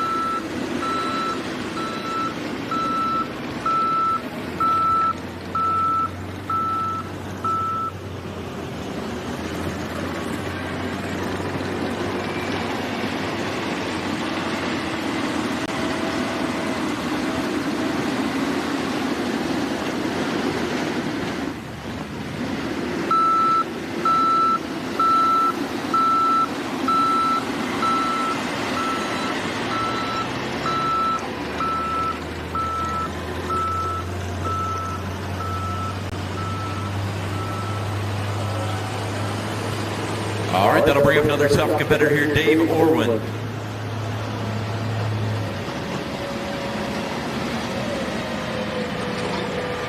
those top 3 in points here at Snyder County 2025.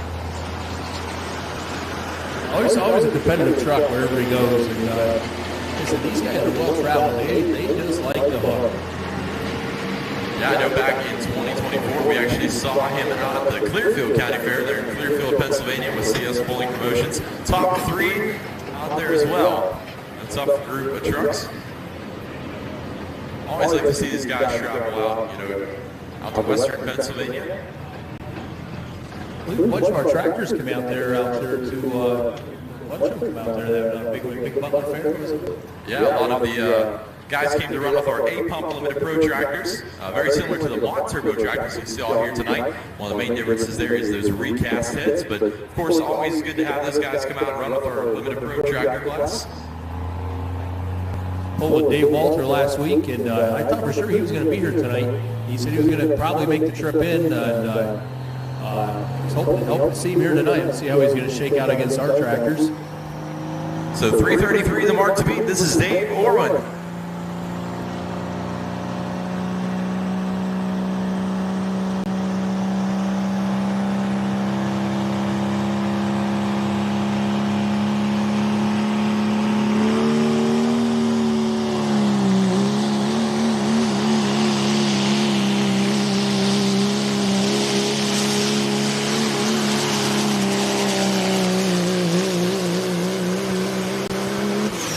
Oh, he was on a mission there, 29 miles per hour at 341 and 2.2.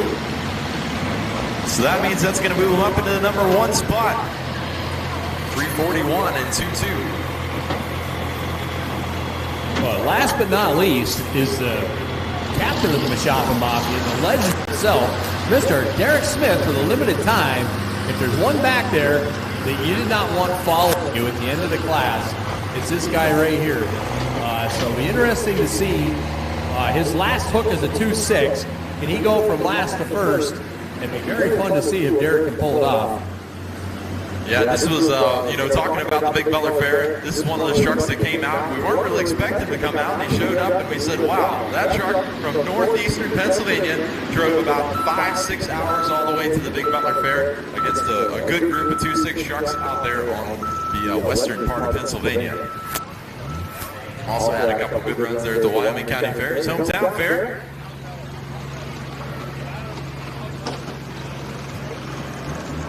So your winner up there, the Wyoming County Fair. Also the winner in points as well here in 2025. We can hear you, Matt. Matt, go ahead. We can hear you.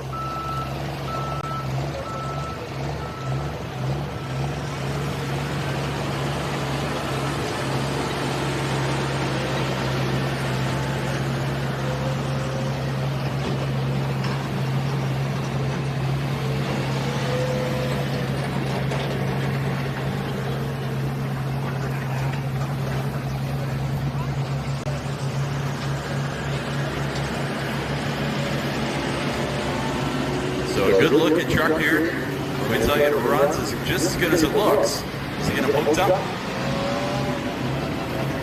This has one of those Brothers Diesel motor from up there in New York State. And it's got the horsepower under the hood. And we have a young man behind the wheel that knows how to bend that throttle. So this will be fun to see if he can go from last to first here or not.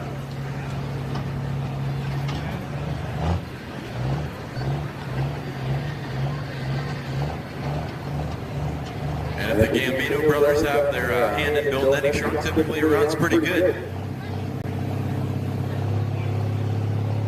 Joe Gambino runs a super semi on our circuit, the Dodge Bighorn. Definitely some experienced drivers, experienced mechanics there. So Derek Smith, truck called Limited Time.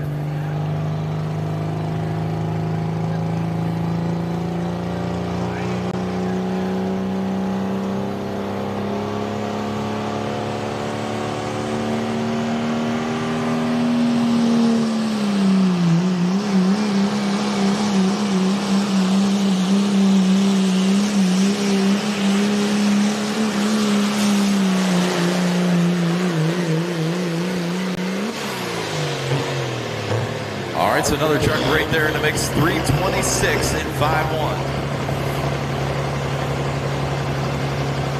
27.9 miles per hour, 326 and 5.1. So we're going to get you those official results here shortly.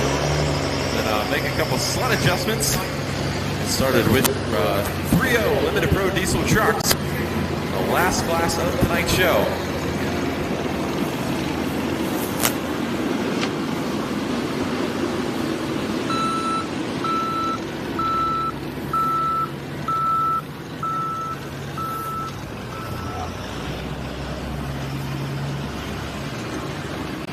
Polly Heller will be our first hook.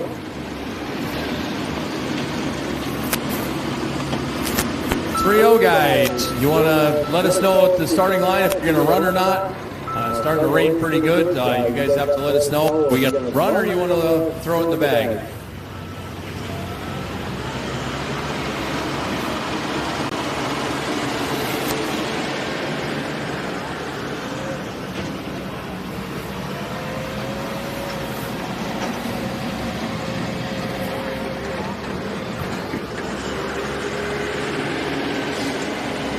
So winner of the class was Dave Orwin at 3:41.22. Second place, Nick Filer at 3:33.44. And third place would be Tommy Hazard at 3:25.13. No, I'm sorry. Derek Smith would be number 3 at 3:26.51.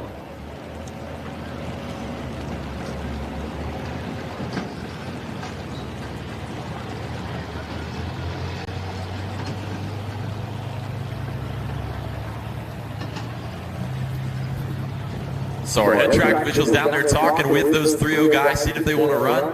Of course, with the moisture we're getting on the track, it's going to definitely change things here. With that class was Dave Orwin. Number 2 was Nick Filer with prime time at 3:33.44. And then we went down to Derek Smith at 3:26.51, slide in there in third place. So that was the money places in that class. We'll find out in just a second here if these guys are going to run or not. And it looks like we got Brian out of that cross weight transfer machine down there now, making those final sled adjustments. You're not going to see a whole lot of adjustments between the 2.6 and the 3.0 class. Maybe add one block of weight, be about 30 feet.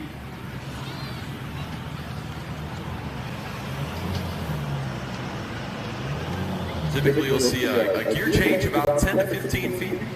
And of course, the block of weight about 30 to 40 feet, depending on the track. Brian, a very experienced operator down there. You'll either see Brian, Rick, or Clint out of this group.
These guys,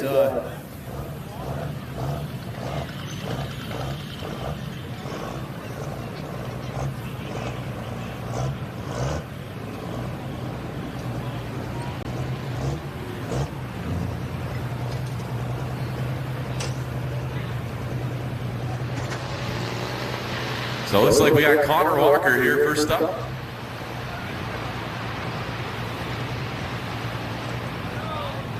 first time behind the wheel, going to make his debut in the rain. So this ought to be interesting for this young man.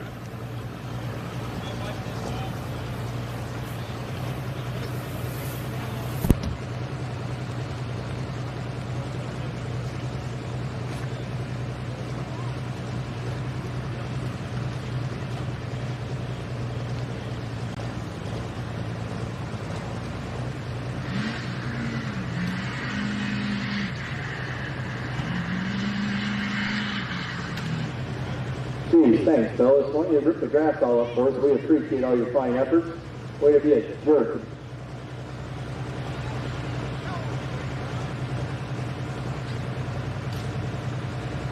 You can explain to these antique guys what happened to the grass up there. Thanks. We really appreciate it. You got some horsepower. Let's go let you sign in down here. Bring down your $100 or hold over the sled. Let's see what you got up there, tough guy.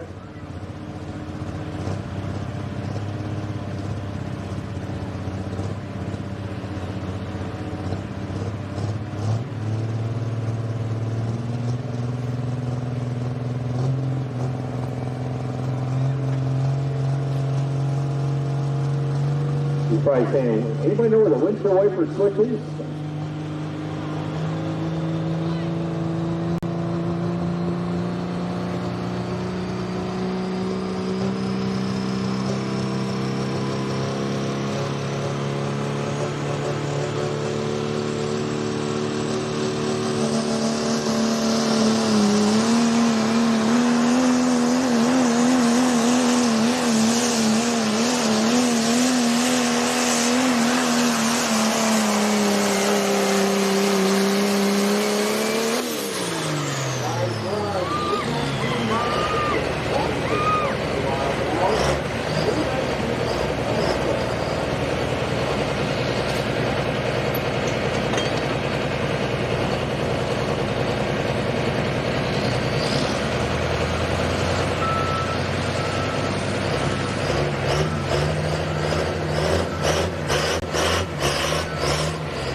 Here we go. Don't repeat that. American Ride.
Things were going good. He fell off the boot and just went to the back.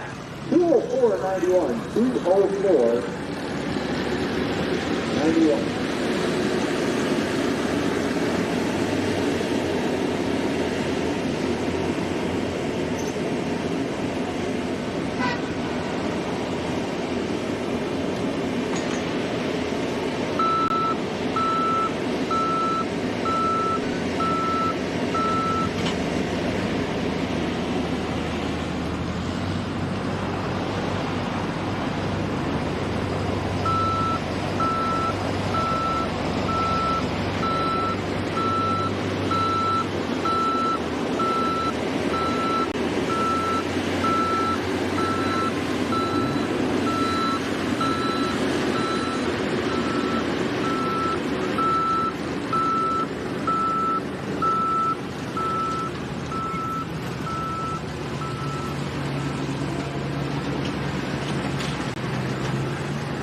Paul Heller.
Ricky Wolf from Belvedere, New Jersey.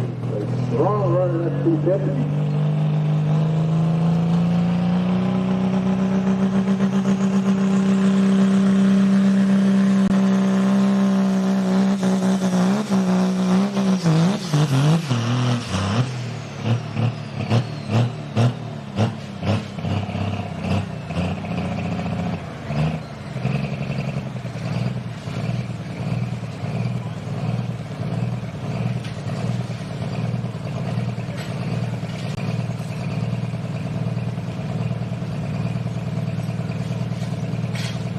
Hey Matt, or Mike, or Bob.